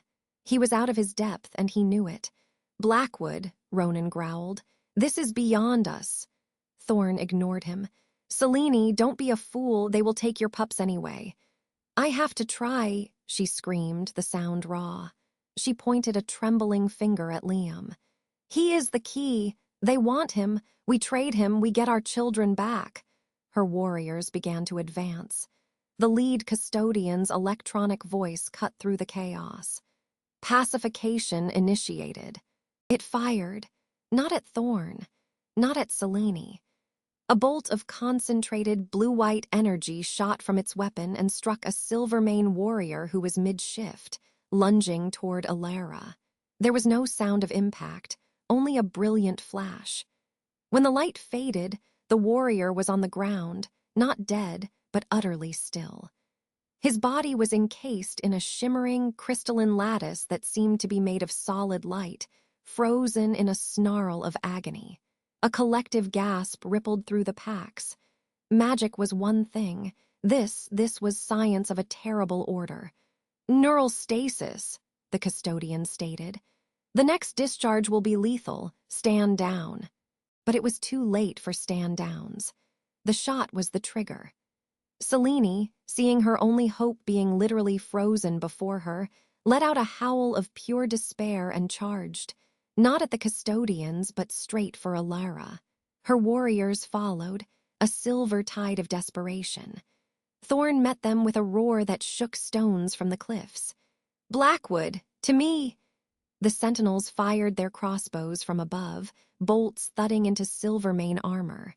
The Frostfang wolves, under Ronan's barked order, held their position, a stunned audience to the escalating war. Alara stumbled back, dragging Liam with her. The world had dissolved into a nightmare of roaring, clashing metal, snapping jaws, and the eerie, silent flashes of the custodians' weapons. She saw Jax, the massive Frostfang warrior, grab a Silvermane soldier and hurl him into the path of a blue energy bolt. The man crystallized midair and shattered on the ground. She saw Myrn, her former friend, slinking behind a boulder, eyes wide with terror, all her venom gone. And she saw the lead custodian, walking calmly through the maelstrom, its weapon pointed unwaveringly at her. A Blackwood sentinel dropped from the cliff to intercept it. The custodian didn't break stride. It raised its free hand, and a pulse of concussive force erupted from its palm, throwing the sentinel back 10 feet with the sound of breaking bones. It was unstoppable. "Alara!" Thorn's voice was in her ear, suddenly beside her. He was bleeding from a gash on his temple, his eyes blazing. "The pendant, your mother's stone, it reacted to the boy. Can you feel it?" She could. It was warm against her skin, a heartbeat of power that synced with her own panic. "Yes. It is a focus for our lineage. Your blood woke it. Now you must will it." He gripped her shoulder, his touch anchoring her. "Think of safety. Think of a wall, a shield. Picture it and push the feeling into the stone. I don't know how. You are my daughter. You know," he turned then, as a custodian energy bolt seared past his head. He shoved her behind a large, fallen menhir. "Do it! For him!" He gestured to Liam, then launched himself back into the fray, a golden fury aimed at the lead custodian. Elara looked down at Liam. His eyes were squeezed shut, but a single word whispered from his lips, so faint she almost missed it. "Home." It broke her heart and forged her will in the same instant. She fumbled with the pendant, clutching the warm moonstone in her palm. She thought of the cabin not as a prison, but as a sanctuary. She thought of the hearthstone, of hidden things, of safety. She poured that longing, that desperate need for a place to be safe, into the stone. Nothing happened. The sounds of battle grew closer. She heard the electronic voice. "Target isolated." Think of a wall, Thorn had said, not a place. A barrier. She imagined it, a wall of shimmering, silver light, like moonlight made solid, rising from the earth itself. She pushed that image, that need, into the pendant with all her strength. The moonstone flared.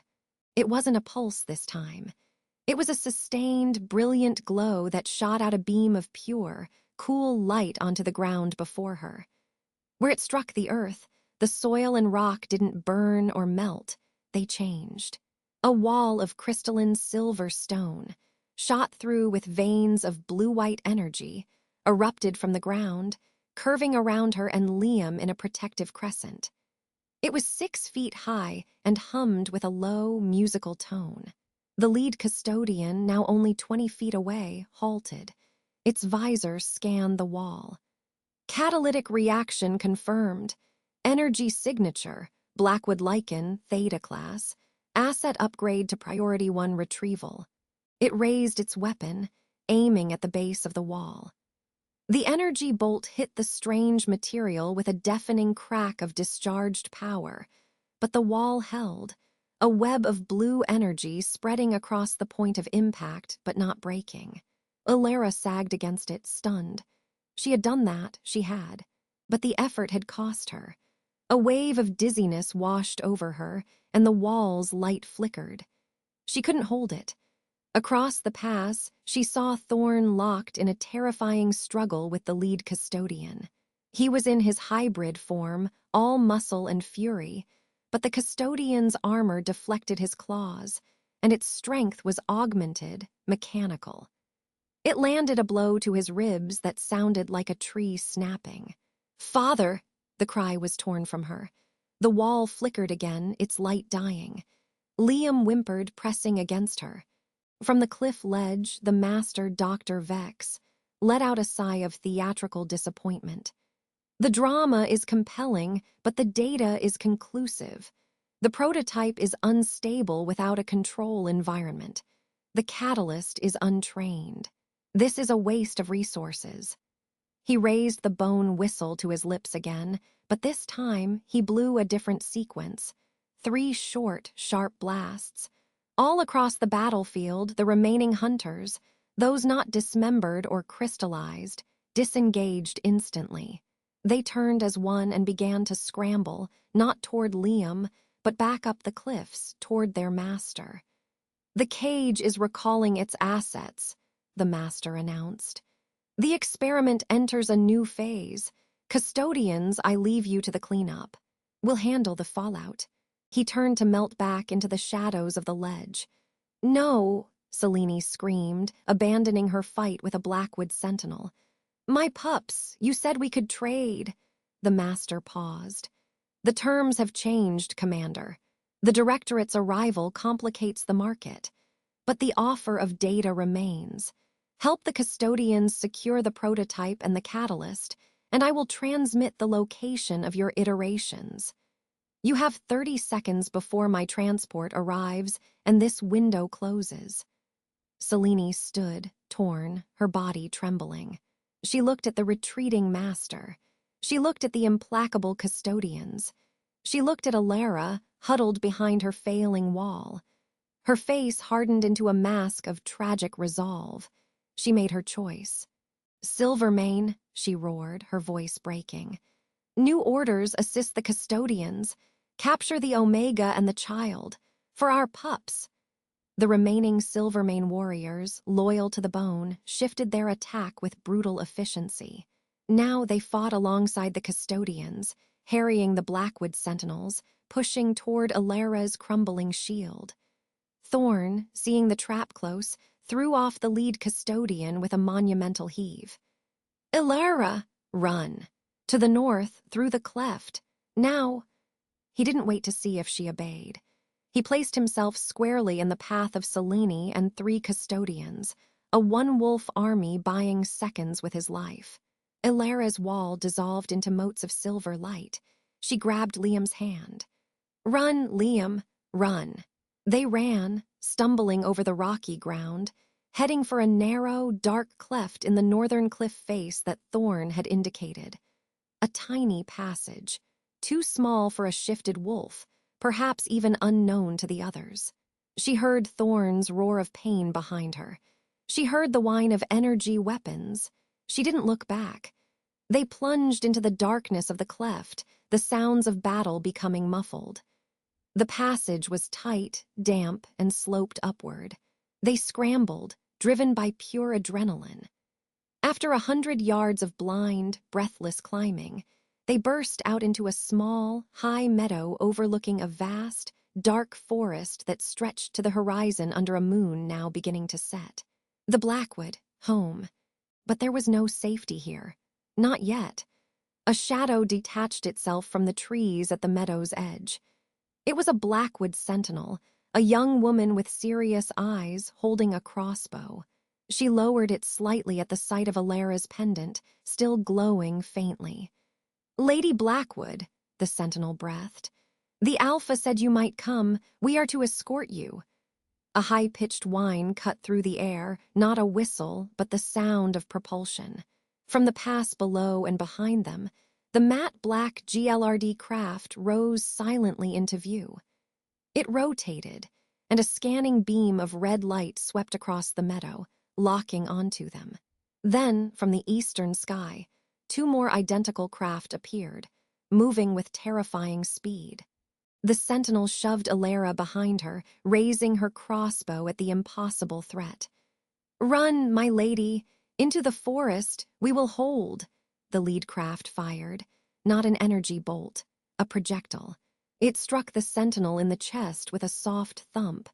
She gasped, looked down at the metal dart now embedded in her armor, and her eyes rolled back.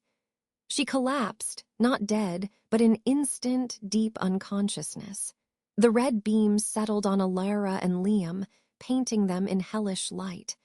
The electronic voice, amplified from the craft, echoed across the lonely meadow.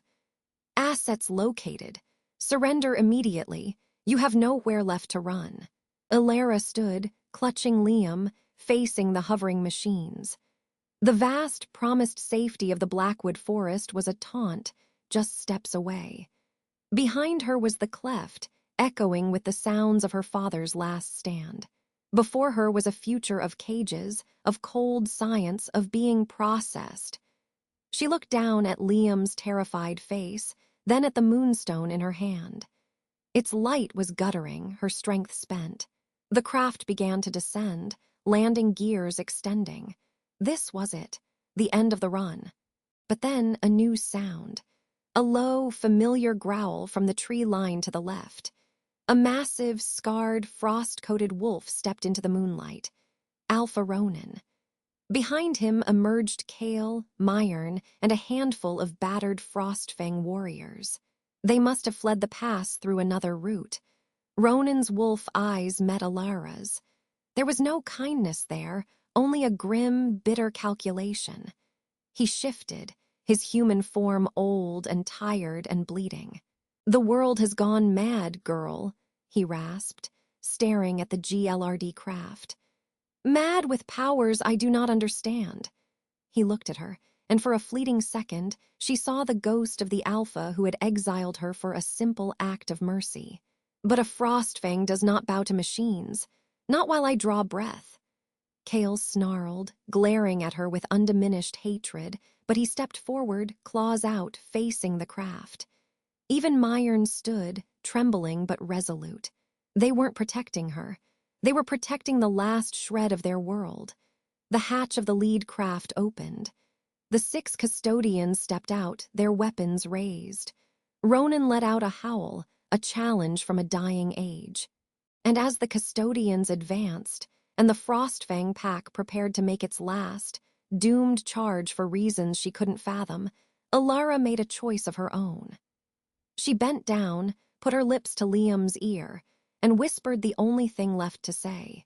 "When I shout, you run into those trees. Don't look back. Find a place to hide. Your scent is fading, Liam. You can disappear. Promise me." He looked up at her, his eyes wide. He gave the smallest nod. She stood, facing the custodians, her hand closing around the moonstone one last time. She had one burst of power left in her, not for a wall, for a distraction.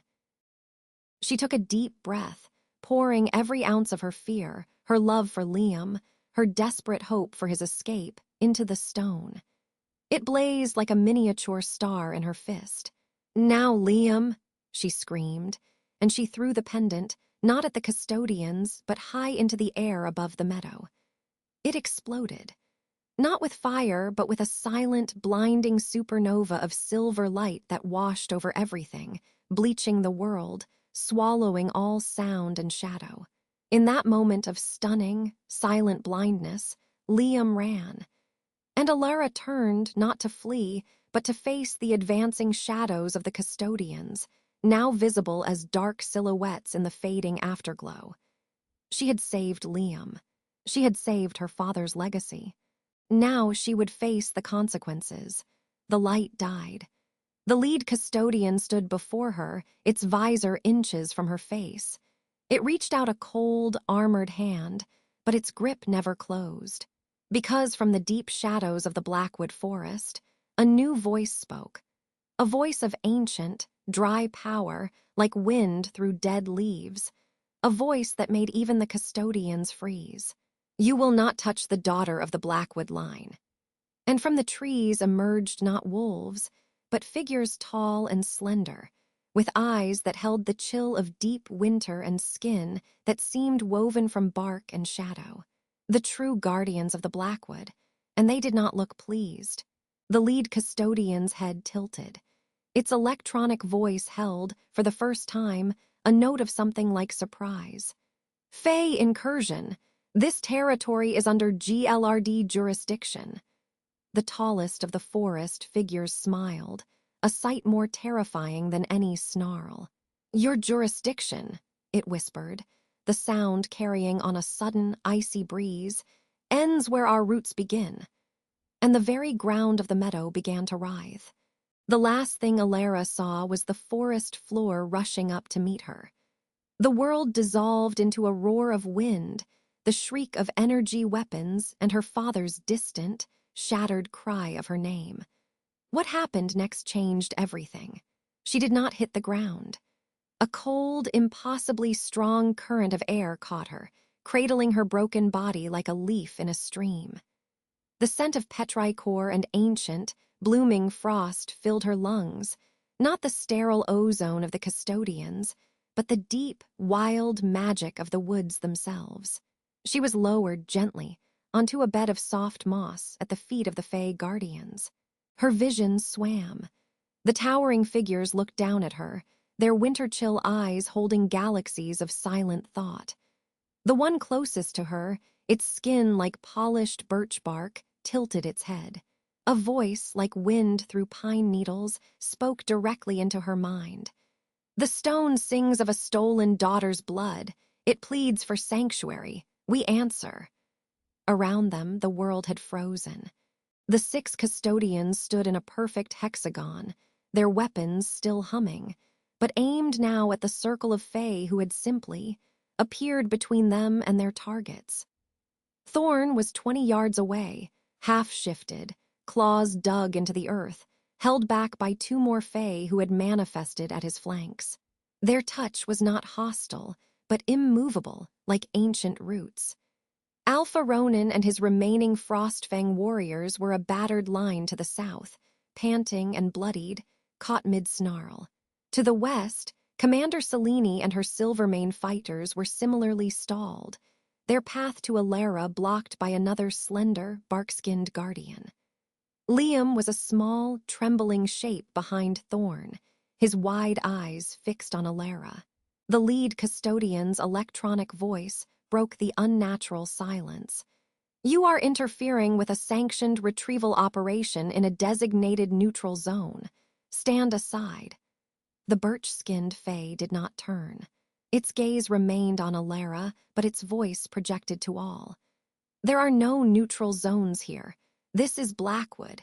Your writ of jurisdiction is ink on ash before the wind. It holds no power over the first trees. The asset designated Prototype 7 and the catalytic focus are contraband," the custodian droned. "You have no claim." "We have the only claim that matters," the Fae replied, its tone final as a falling mountain. "The claim of the land itself. The child carries the old scent of twisted creation, a blight upon the natural order. The female carries the song of the mountain's heart, a relic of a pact older than your directorate. They are under our protection. You will leave." Alara's hand clenched around the moonstone pendant.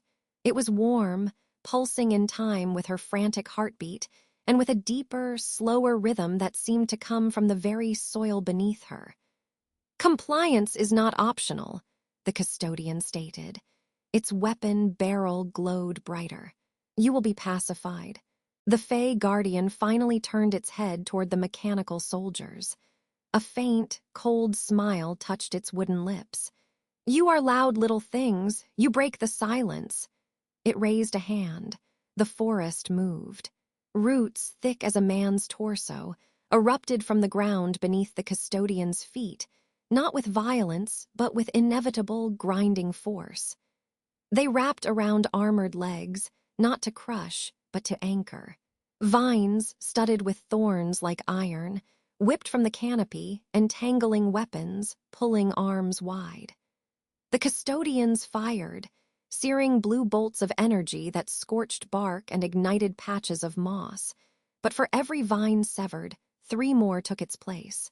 The Fae were not attacking. They were containing, with the effortless, overwhelming power of nature itself. "Thorn," Alara gasped, pushing herself up on an elbow. The Fae restraining him had released him, melting back into the tree line. He was at her side in an instant, his large hands checking her wounds, his eyes wild with fear. "I'm here, little wolf, I'm here. Liam, he's safe, for now." Thorn's gaze shot toward Selene. The Silvermane commander was watching the Fae immobilize the custodians, her face a mask of furious calculation. Her pups were still out there. The master, Dr. Vex, was gone. The GLRD was being neutralized by a force she couldn't fight. Her options were evaporating. Alpha Ronan limped forward, his grizzled muzzle retracting into his human face. He looked at the entangled custodians, then at the serene, powerful Fae. A lifetime of parochial pack politics had not prepared him for this. "Blackwood," he rasped, addressing Thorn. This is beyond us." "It always was," Thorn said, his voice low and graveled with pain. "You just refuse to see beyond your own borders." Ronan ignored the jab, his eyes on Alara. "The machine men, they would have taken everything, our ways, our sovereignty." He swallowed hard, the admission costing him. Your daughter, she is the key to this." "She is my daughter," Thorn growled, the answer absolute. "That is all that matters." But it wasn't. The pendant's glow was brightening, casting a milky light on Alara's pale face. The birch-skinned Fae looked down at it, then at her. "The song is a beacon, and a weapon. The twisted one who made the child will hear it. He will come for the key to his work, and for the power to fuel it." Alara's blood ran cold. "The master, Dr. Vex. Yes, he has fled to his metal nest, his cage, but he will return. He must. You hold both his greatest failure and his greatest potential." The Fae extended a hand, not to touch her, but to hover over the stone. You can hide. We can veil you in the deep woods for a time. Or, Thorn demanded. Or you can use the beacon, you can answer the song. You can let it guide you to the heart of the blight, and you can break it. No, Thorn said instantly. It's a trap. She's wounded. She's not a warrior. Alara looked past him to where Liam peeked out from behind a tree. The boy's eyes were no longer just terrified. They were pleading. He understood. He had lived in the blight. He mouthed a single, silent word. Home. But where was home? A hidden life in the Fey woods. A return to a Blackwood she'd never known, with the cage and the GLRD always hunting. Her mind flashed to the Silvermane pups, stolen and experimented on, their fate unknown. To all the other assets the master might have. To the custodians who saw them all as contraband to be filed away. If only she had known the weight of the stone when she pulled it from the hearth. It was not just a memory. It was a choice. He'll never stop, Alara whispered, her voice gaining strength. She looked at Selene. Will he, your pups, Liam, me, we're all just things to be collected, by him or by them. She nodded at the struggling custodians. Selene's cold mask cracked. Raw, maternal agony shone through. Where are my children? She hissed, the question directed at the universe, at the Fae, at Alara. The birch Fae regarded her. The Twisted One's nest is warded with cold iron and forgotten names. Our sight does not pierce it. Only the song can find the path. Alara took a shuddering breath. The pain in her side was a sharp, grounding ache. She met Thorn's desperate eyes. You searched for me for 18 years. You fought a whole pack for me. This is me searching. This is me fighting. Not just for me, for him. She looked at Liam. For them. She looked at Selene. For a world where packs aren't terrorized by monsters in the dark or filed away by machines. Tears, hot and sudden, brimmed in Thorn's eyes. He saw her mother's same fierce, self-sacrificing resolve in her face. He cupped her cheek, his thumb stroking her skin. You are Lyra's daughter, and you are mine, but you are not a weapon to be thrown at the dark. I'm not throwing myself, Alara said, placing her hand over his. The moonstone flared between them. I'm taking the light with me, and I'm asking you to stand beside me, not in front of me. Beside me. The silence stretched, filled only by the hum of entangled energy weapons and the creak of growing wood. It was Alpha Ronan who broke it. He turned to his battered Frostfang warriors, Jax, Myern, a handful of others. We came here to defend our world, he said, his voice carrying across the clearing. This is our world, these ancient trees. These wild magics, not that. He pointed a claw-tipped finger at the custodians. The Blackwood Alpha's daughter is right. The fight isn't over there. He pointed north, toward traditional pack borders. It's out there. In the dark places we pretended didn't exist. I will follow the song. For the Silvermane pups stolen from a guarded den. For the principle that we are not contraband. Myron stared at him, then at Alara. The venomous gleam was gone from her eyes, replaced by a dawning, horrified understanding of the scale of their enemy. She gave a single, sharp nod. Selene closed her eyes. When she opened them, the cold commander was back, but her target had shifted. Silvermane, she barked.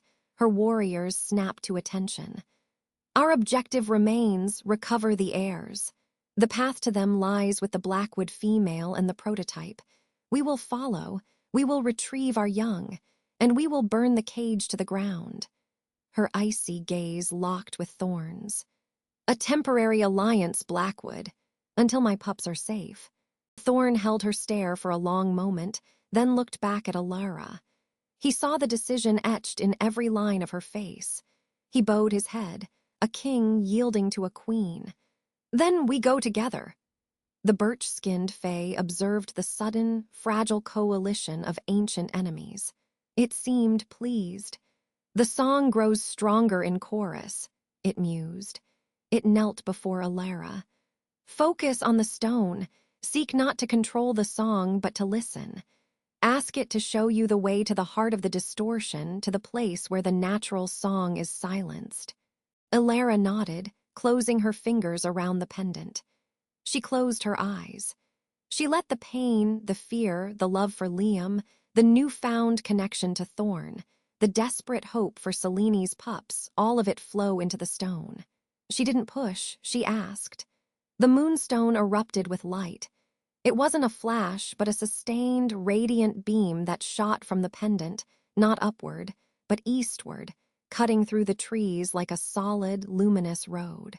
It illuminated a path only she could fully see, a trail of shimmering notes in the air, a melody of dire urgency that pulled at her very soul. The songline is revealed, the Fae said, standing. We will hold this place. We will keep the machine men sleeping. Go, and when you find the silence, sing. Thorn helped Alara to her feet. She swayed, but the light from the stone seemed to lend her strength. Liam darted forward and clutched her free hand, his small fingers gripping hers with desperate strength. Stay with me, she whispered to him. The combined force moved, a ragged, bloody, unprecedented army. Blackwood sentinels materialized from the forest to join their alpha. Frostfang warriors fell into step beside Silvermane soldiers, old hatreds set aside under the glow of the magical path. Thorn led, his form a protective shadow at Alara's side, following the beam only she could fully interpret. They ran for hours, the landscape shifting from dense forest to rocky foothills, then to a barren, scrubland plain under a starless sky.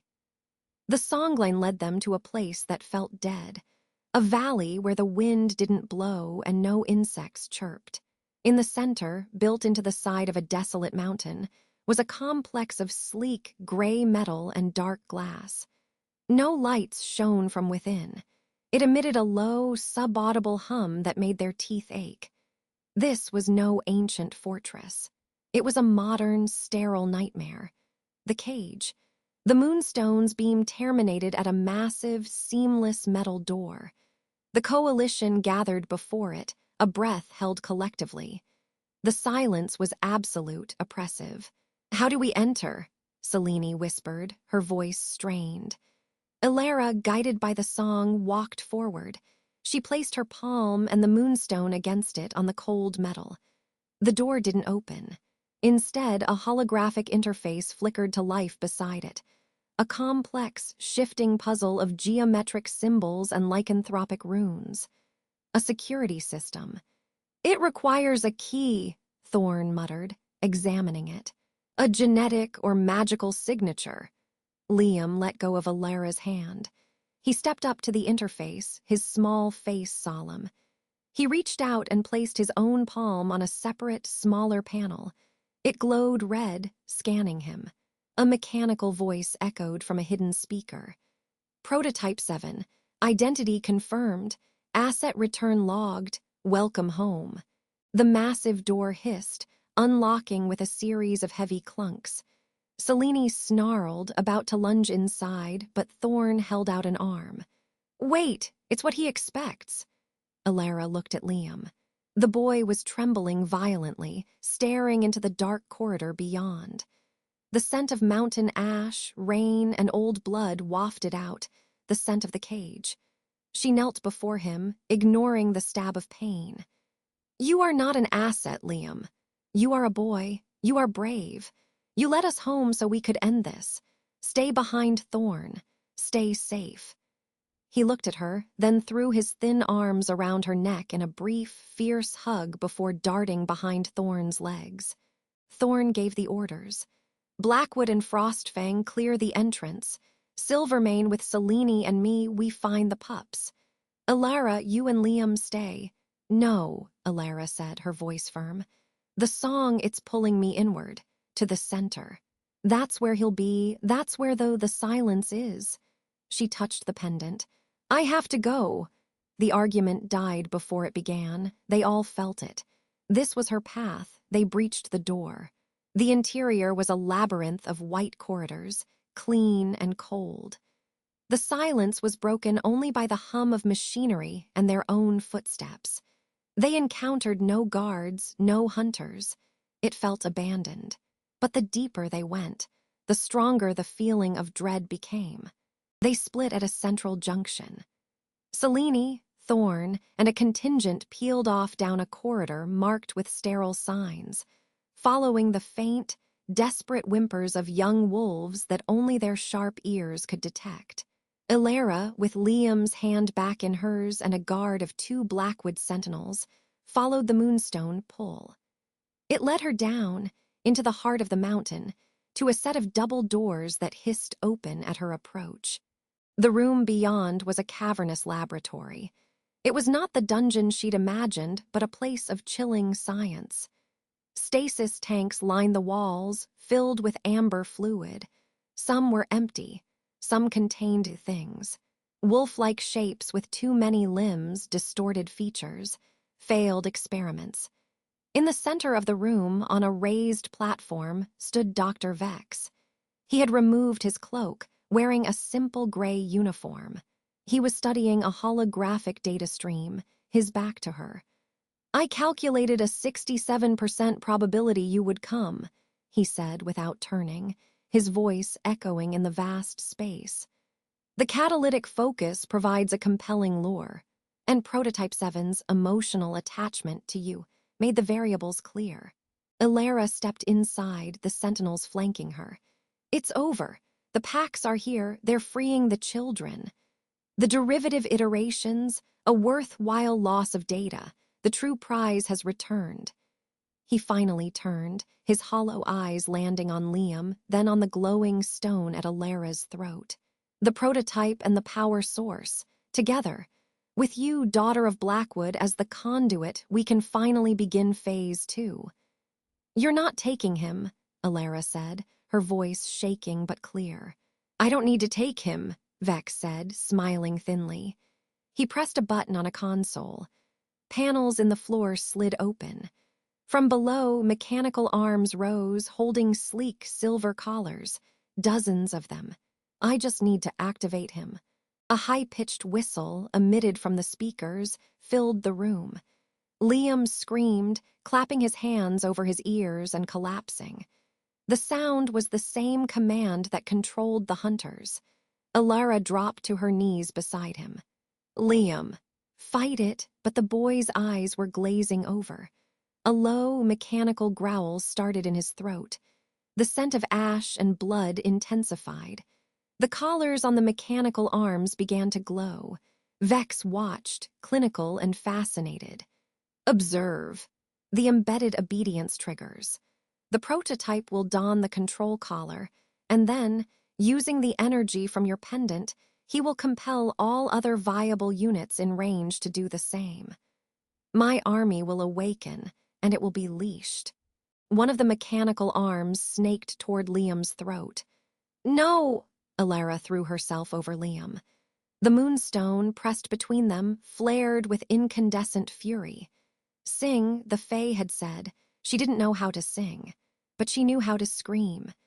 A lifetime of quiet suffering, of being scentless and powerless, of exile and fear, coalesced into a single, defiant torrent of will. She poured it into the stone, not a song, but a roar of protection, a roar of love, a roar of a mother for her child, of a daughter found, of a wolf finally claiming her voice. The moonstone exploded with light, not a beam, but a wave. A visible, crystalline shockwave of pure white energy erupted from her, passing through the room like a silent bell toll. It didn't shatter glass or melt metal. It unmade patterns. The whistling command cut off abruptly. The glowing collars on the mechanical arms shattered into dull, inert metal. The stasis tanks flickered and went dark. The holographic data streams dissolved into static. Dr. Vex stumbled back, his clinical detachment replaced by utter shock. "Impossible, the frequency, the control harmonics, you can't just delete them." Liam went limp beneath her, the artificial growl ceasing. His eyes cleared, focusing on her face. "Ilara," he whispered. The wave of energy reached the walls and rebounded, focusing back on the source, on Ilara. It poured into her, not as pain, but as power. She felt it in her blood, in her bones. A connection, long dormant, snapped into place. A howl echoed from deep within the facility, a pure, triumphant Lupin howl of freedom. Thorn, then another. Selene. The pups were free. Vex stared at his dead consoles, then at Ilara, who was rising to her feet, glowing with a soft, internal light, Liam sheltered behind her. His creation was inert. His control was broken. His data was gone. For the first time, he looked not like a master, but like a man who had lost everything. "Fascinating," he breathed, a true, unclinical spark of madness in his eyes. A spontaneous catalytic negation event. The data loss is catastrophic, but you are a new variable entirely. He reached for another console. A silver crossbow bolt sprouted from his chest. He looked down at it, puzzled. Then a second bolt took him in the throat. He crumpled, data streams dying in his eyes. From the doorway, Thorn lowered his crossbow, smoke curling from the barrel. Selene stood beside him, a squirming, healthy Silvermane pup clutched in each arm, her face streaked with tears of relief. Behind them, Blackwood, Frostfang, and Silvermane warriors stood together, bloody but unbroken. Thorn walked to Ilara. The glow around her was fading, leaving her exhausted but standing tall. He didn't ask if she was okay. He simply looked at her, at the woman who had saved a child, united enemies, and silenced a monster with a single roar of defiance. "The cage is broken," he said, his voice thick with emotion. Ilara looked at Liam, who was clinging to her leg, then at the freed pups in Selene's arms, then at the allies in the doorway. She leaned into her father's steadying embrace. "No," she whispered, the word a promise. "We're just beginning."